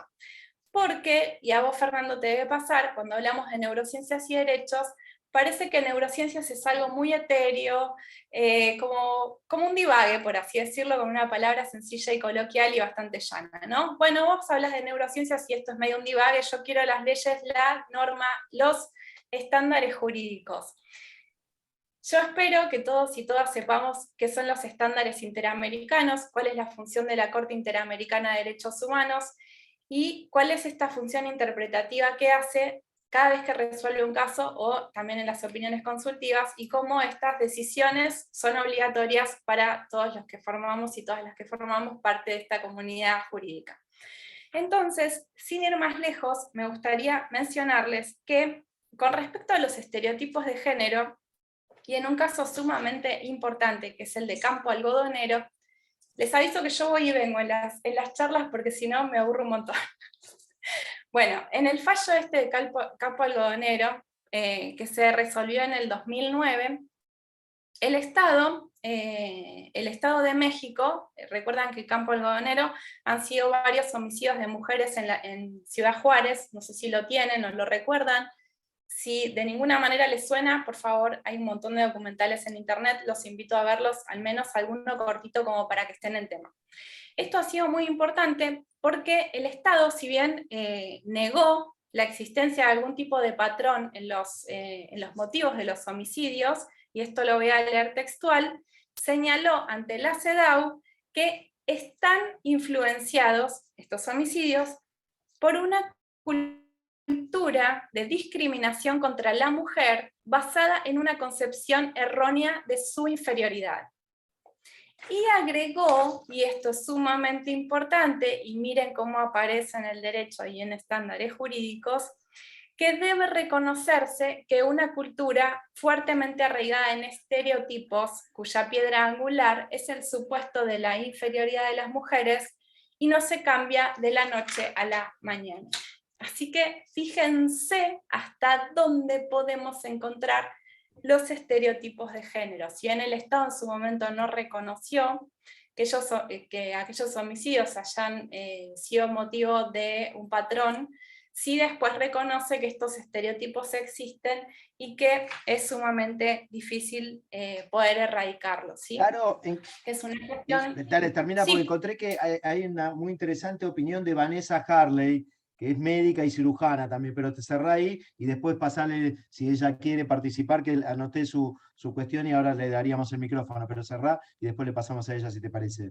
Bueno, me quedan unos minutitos simplemente para meterme en la parte que va a ser una de las partes más interesantes, que tiene que ver justamente con esto, y es qué hacemos para mitigar o contrarrestar estos estereotipos dañinos, ¿sí? Entonces, me sumo básicamente a lo que dijo Fernando con respecto a lo que es la educación, ¿sí? La educación. Y sobre todo, ¿en qué ámbitos la educación? Bueno, sociabilización primaria en la casa, sociabilización secundaria en la escuela, y todos los espacios donde también sociabilizamos, como pueden ser el club, como pueden ser el ámbito laboral. Obviamente somos abogados, somos abogadas, y también nos interesa saber qué pasó a nivel internacional con respecto a esta forma de erradicar un poco el tema de los estereotipos, y sobre todo el tema de la discriminación y la violencia contra la mujer. En algún momento, hace unos minutitos, me hablaron sobre discriminación. A ver, ¿hay una relación entre estereotipos de género y discriminación? La respuesta automática dice que sí, pero la explicación, ¿dónde está? Bueno, fíjense que cuando nosotros tenemos estereotipos, los estereotipos nos indican en esta forma abreviada de conocer el mundo, qué son las cosas, las situaciones y las realidades que tenemos enfrente, pero no solo nos indican la manera de pensar. Cuando nosotros hablamos de la taza de café y nos hicimos la imagen mental, esto es que los estereotipos nos indican una manera de pensar. Lo grave, y esta es la vinculación sumamente estrecha que tiene con respecto a la discriminación, es que no solo nos indican la manera de pensar, sino que nos indican la manera de actuar. ¿Sí? ¿Por qué? Porque si nosotros pensamos en nuestra taza de chocolate caliente, seguramente cuando la tengamos enfrente vamos a pensar que está caliente y vamos a tener cuidado al agarrarla. Entonces fíjense como un estereotipo, un prejuicio, nos indica de qué manera podemos actuar y de qué manera no tendríamos que actuar. Con género, bueno, estuvimos viendo un poquito varias cuestiones, pero también aplica, y esto también es sumamente importante, que son cosas que yo nombré, pero muy al pasar, pero las voy a remarcar otra vez, cuestiones que tienen que ver con migrantes, con pobreza, con raza, con edad y sobre todo viejismos, con la gente, con las personas adultas mayores de más de 60 años. Entonces, súper rápido, ya paso a preguntas, no me maten, pero les quiero decir algo. Nosotros tenemos la Agenda 2030 con 17 Objetivos de Desarrollo Sostenible. ¿En qué lugar está la mujer? Escuchen esto, en el 5º. ¿Cuáles son los primeros 4? Los voy a leer. Primero, erradicar la pobreza. Segundo, erradicar el hambre. Tercero, el derecho a la salud. Cuarto, el derecho a la educación. Quinto, la protección de las mujeres. Y la protección de la mujer, dos subtemas. La erradicación de la discriminación contra las mujeres y la erradicación de la violencia. Así que fíjense la importancia. Por eso remarco y resalto otra vez el tema de visibilizar, ¿sí? La importancia de visibilizar estas cuestiones. Y voy a cerrar con una cosita más, que es la siguiente. Hay varios estudios internacionales que indican que, y esto es datos. Hay varios estudios internacionales que indican que las campañas para concientizar y visibilizar el empoderamiento de la mujer dirigidas únicamente a mujeres no son 100% efectivas. ¿Y esto qué quiere decir? Que es una tarea que nos compete a todas y a todos, y sobre todo a los hombres. Así que, fíjense la tarea importante que tenemos a la mano. Y me gustaría, ahora sí, ya cierro, la hago recortita, porque me gustaría pensar que no tenemos que pensar en acciones muy grandes, solamente en políticas públicas, solamente en legislación nueva, modificaciones de ley, etcétera, etcétera, etcétera. ¿Cómo podemos empezar a visibilizar y erradicar estas cuestiones que tanto nos tocan hoy en día? Bueno, obviamente desde la casa, desde el club, todos los lugares que yo les dije, pero a ver, Caro, yo no tengo hijos, no tengo hijas, ¿cómo hago? Mira, tenés una sobrina, tenés un sobrino, tenés un vecino, tenés niños y niñas también cerca con los que podés hablar. Y ahora tenemos un peligro que es aún mayor, que es el tema de las redes sociales, ¿sí? Los niños y las niñas están sumamente desprotegidos en las redes sociales. Hablemos con los chicos y las chicas de esto, ¿sí? Digo, cuidar a un niño es cuidar a toda la humanidad. Y ahora sí, me apuré así un montón para que podamos tener un espacio de debate y de preguntas, que es donde aprendemos todos. Yo había visto ahí, Caro, que había Vanessa, la doctora Vanessa Harley, había traído un tema muy interesante que era casi el ejemplo en vida, casi el ejemplo cotidiano del ejercicio de la eminencia médica. No sé si sigue en la sala, y si está en la sala y quiere tomar el micrófono y contarnos, estaría bárbaro. Ahí estoy leyendo que... Y si no, habría preguntas y que la gente... Ahí le solicité que active el audio. Ahí está Vanessa. ¿Estamos? Tiene el micrófono encendido, pero creo que no le funciona.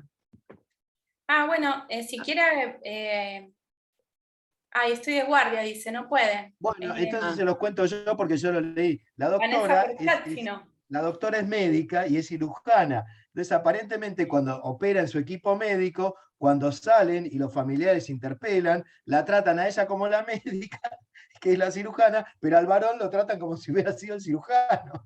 Es terrible, es terrible. Es Era eso, terrible, me pero pareció que era como aparte, el ejemplo en vida de lo que, el ejemplo cotidiano de lo que pasa a diario. Y ella contaba, todos hablan del cirujano como si fuera él, la cirujana soy yo. Y bueno, cuando lo vi me parecía. pero ni siquiera. El otro día dejé el auto en el garage y cuando lo fui a retirar, fui con el papá de mi hijo. ¿Y vos podés creer que le preguntaron a él qué auto iba a retirar? A mí ni me hablaron. Me quedé helada. Bueno, y ¿saben qué? Yo les había preparado algo más que tiene que ver con cómo, a ver si se mueve esto, me quedó el acertijo ahí. Denme un segundo, que no lo puedo cerrar ahora. No lo puedo cerrar. Esto es perfecto. A ver. Bueno, no lo puedo cerrar. Voy a ver si lo puedo hacer desde aquí. Ay, qué macana. Bueno, siempre pasa algo. Mientras vos Bueno, lo no buscas, importa. ahí Verónica dice, si conduce un colectivo un hombre es mejor que una mujer. Te voy a decir algo, yo viví en Estados Unidos 3 años y era una de las pocas personas que no tenía auto en Estados Unidos porque el primer año no me pude comprar un auto. Entonces tomaba un colectivo, y el colectivo yo era maestro de escuela en Estados Unidos, de escuela secundaria. Entonces iba en colectivo. El colectivo lo manejaba una mujer de este tamaño, no medía más de 1,50 m, era una mujer afroamericana, me terminé siendo muy amigo de esta señora que había criado sus 3 hijos y era conductora de colectivos y nadie se extrañaba. Hay distintos países con distintas tendencias y eso tiene que ver con el flujo cultural, con el flujo de escuelas, bla, bla, bla, bla, bla, pero sí, es correcto, dale. Sí, pero igual, aparte, fíjense, de hecho, hasta hace no mucho tiempo, me encontraba yo en casa diciéndole a mi nene, no levantes la mesa, la levanta mamá. Ah, sí, claro, O sea, sí. son cosas, hoy por hoy, agradezco haber realmente estudiado tanto el tema y por esto siempre sostengo que la educación nos abre caminos. Hoy por hoy, con mi hijo, el Día de la Madre lo festejamos yendo a autoclásica, porque es algo que compartimos los dos y las actividades tampoco tienen género. Bueno, abro el espacio de preguntas por si alguien quiere. Hombres, laven los platos. Mi amor, obviamente. El que cocina no lava, igual. Hay que ser equitativos.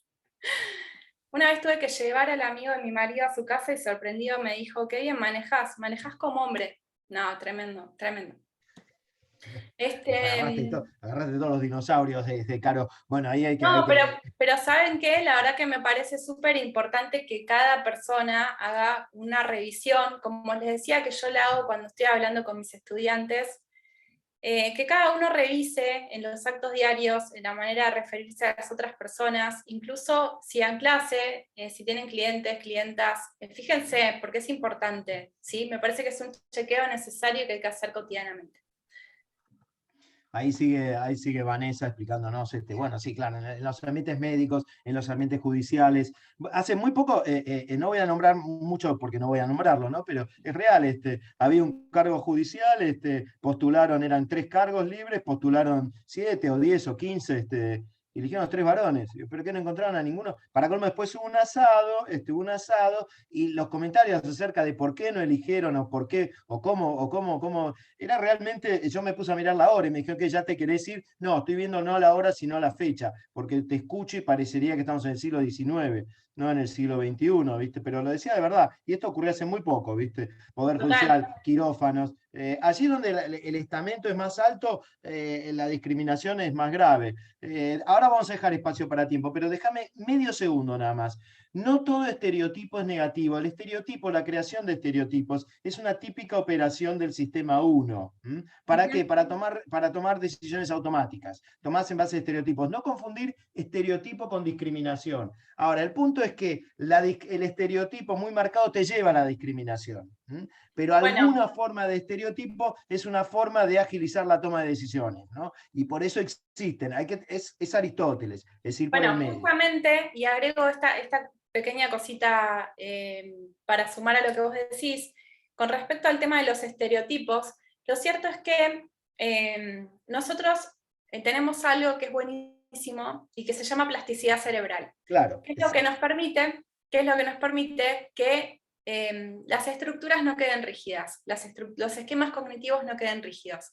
Entonces, cuando nosotros tenemos información nueva, como por ejemplo, los colores no tienen género, los juguetes no tienen género, etcétera, etcétera, etcétera, tendríamos que poder, en función de esta capacidad de plasticidad cerebral que tenemos, poder adaptarnos a la nueva realidad y a la diversidad humana. Ahora, cuando estos estereotipos quedan fijos y no son adaptables, es cuando se produce la discriminación. Entonces, a mí, de hecho, ya hasta me parece que hablar de género me queda chico, porque ya no es género, ya es géneros. Tenemos género femenino, género masculino, género, ay, nunca me sale, pero vienen ese género que va cambiando de acuerdo a la percepción que tenga cada persona de sí misma. Y el otro día, hablando con un especialista también, me decía que antes se hablaba de autopercepción de género, y creo que todos escucharon hablar de lo que es la autopercepción de género, y que hoy deberíamos hasta dejar ese concepto de autopercepción y simplificarlo directamente por identidad, ¿sí?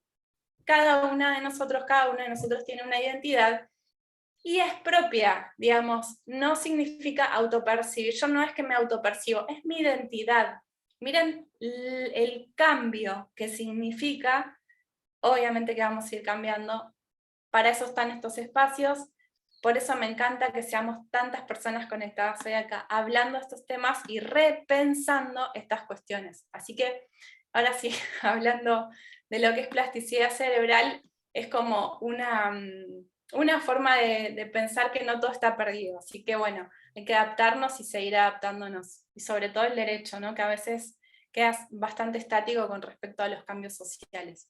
Fer, Abrí el ¿querías micrófono, decir ¿no? algo A ver más? si alguno quiere hacer preguntas, abrir el micrófono. Pregunten lo que se les da la gana, ahora tienen 3 minutos, viste que generoso. Hagan lo que quieran, tienen 2 minutitos, bueno, listo, chao. Bueno, dale, pregunten lo que quieran. ¿Por qué debe haber cupo femenino? Esta es una pregunta buenísima y tiene que ver con la visibilización de las cuestiones. ¿Por qué tiene que haber cupo trans? Porque por algún lado hay que empezar. Sí, ¿Hasta yo estoy qué? de acuerdo con eso, sí, mi respuesta Por es algún esa. lado hay que empezar.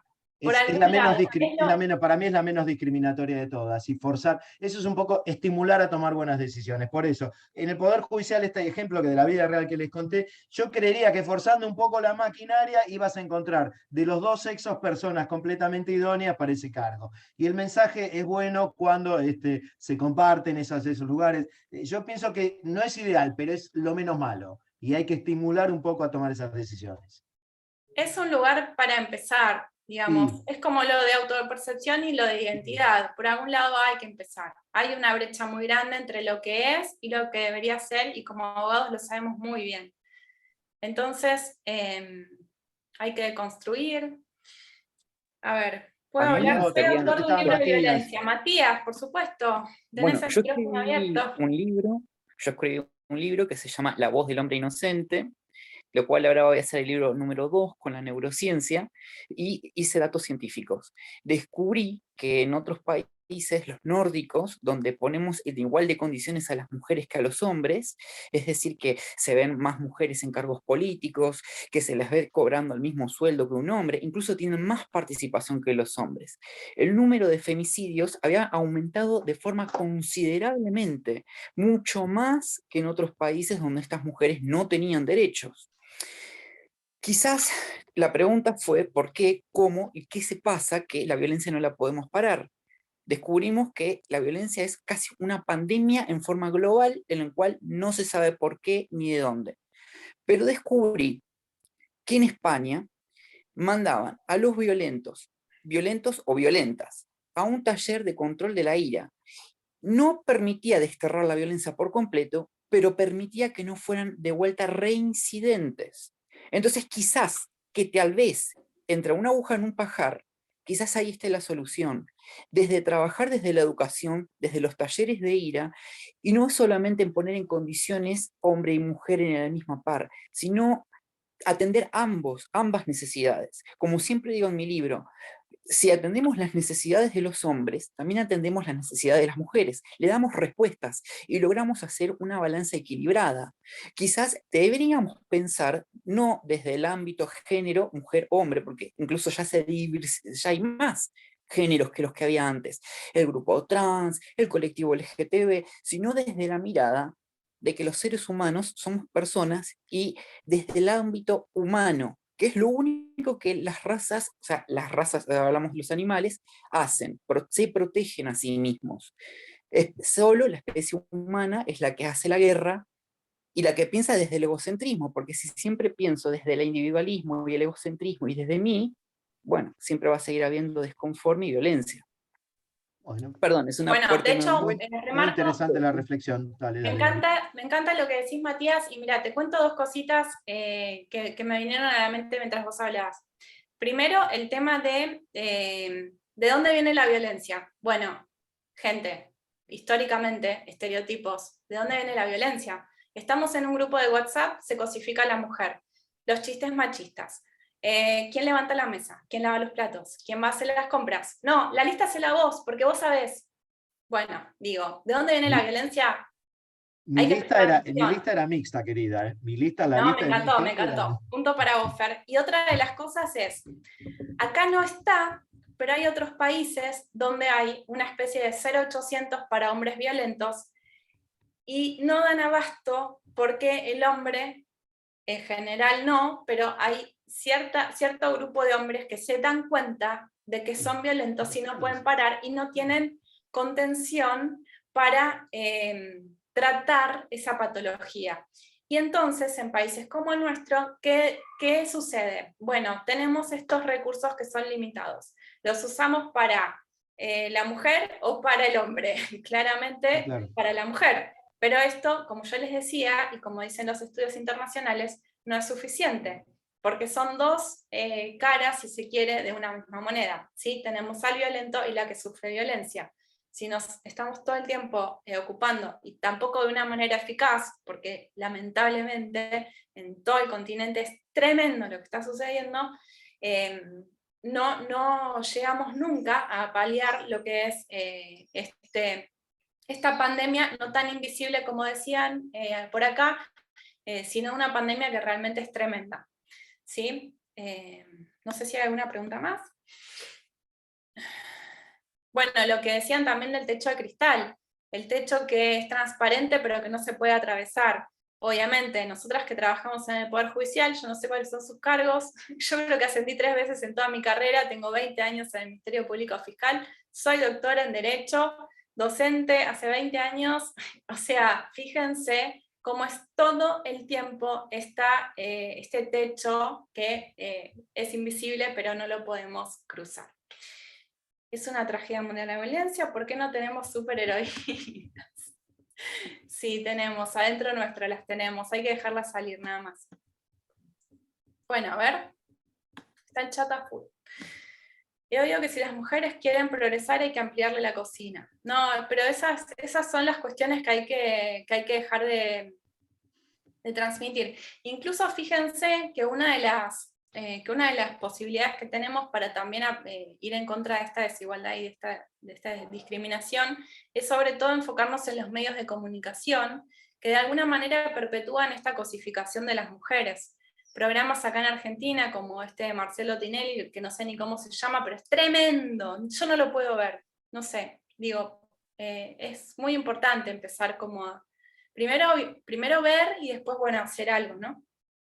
Ahí es lo que dice Eliana dice hay que luchar unidas. A mí me parece que un poco la idea es otra. Yo creo que la agenda es la agenda de la perspectiva de género, no es para que estén unidas, sino es para que todos tengamos una agenda común de terminar con el sesgo cognitivo de la discriminación. Yo creo que eso no se trata de unir parcialidades, sino es un poco lo que yo dije al cerrar, me parece, que no es frase mía, ¿no? Pero visibilizar el privilegio para quien lo tiene invisible porque ni siquiera es consciente de que es un privilegio ser blanco, ser varón y ser blanco y pertenecer a alguna pertenencia social o económica de eso. Totalmente, por Creo eso, que la por agenda es eso, más amplia. Creo que es por un eso error hablaba de... yo creo que es un error ir por todas unidas. Yo creo que es un error ese. No, pero bueno, también por eso yo les hablaba de Myron, cómo a veces justamente los hombres tienen un privilegio y no son conscientes del privilegio que tienen. Y hay una frase que también me resuena bastante, que es que el privilegio no te quite la empatía, ¿sí? Entonces, este trabajo es en conjunto, mujeres y hombres, y toda la comunidad LGTBIQ+. ¿Sí? Hoy todos y todas tenemos la posibilidad de tener una identidad y es nuestra... yo siempre digo que el que tiene la posibilidad tiene la responsabilidad. Entonces, si nosotros sabemos esto, lo podemos difundir de qué se trata, podemos hablar, podemos concientizar, podemos educar. Digo, podemos empezar hoy, ¿no? ¿Sabes qué, Me quiero Caro? quedar con eso. Yo manejo alguna data de estos temas y la data que tengo se opone a la que tiró Matías, a la que mencionó Matías, en el sentido de que los países que tienen menor discriminación les va mejor económicamente, sus corporaciones tienen mejor relación producto-calidad-precio, el nivel de vida es mejor. Esas son las estadísticas que yo manejo con los académicos que yo leo, da lo contrario, da que en aquellas sociedades, en aquellos países que la agenda de discriminación o perspectiva de género ha hecho que disminuya la discriminación o el sesgo de discriminación, obtiene mayor felicidad. Y contrariamente, mayor felicidad apoyada por los varones, ¿no? Eso propulsada por los propios varones que se sienten más felices cuando pueden compartir más tareas del hogar, más tareas del laburo, cuando comparten más. Habría que ver si a la doctora Harley que nos decía cómo se sentía el cirujano de que le caigan con la idea de que él es el cirujano y la otra es la médica tan solo, ¿no? Bueno, es un tema enorme, pero creo que lo mejor que podemos hacer es visibilizarlo con este tipo de charlas, con este tipo de talleres y demás cosas.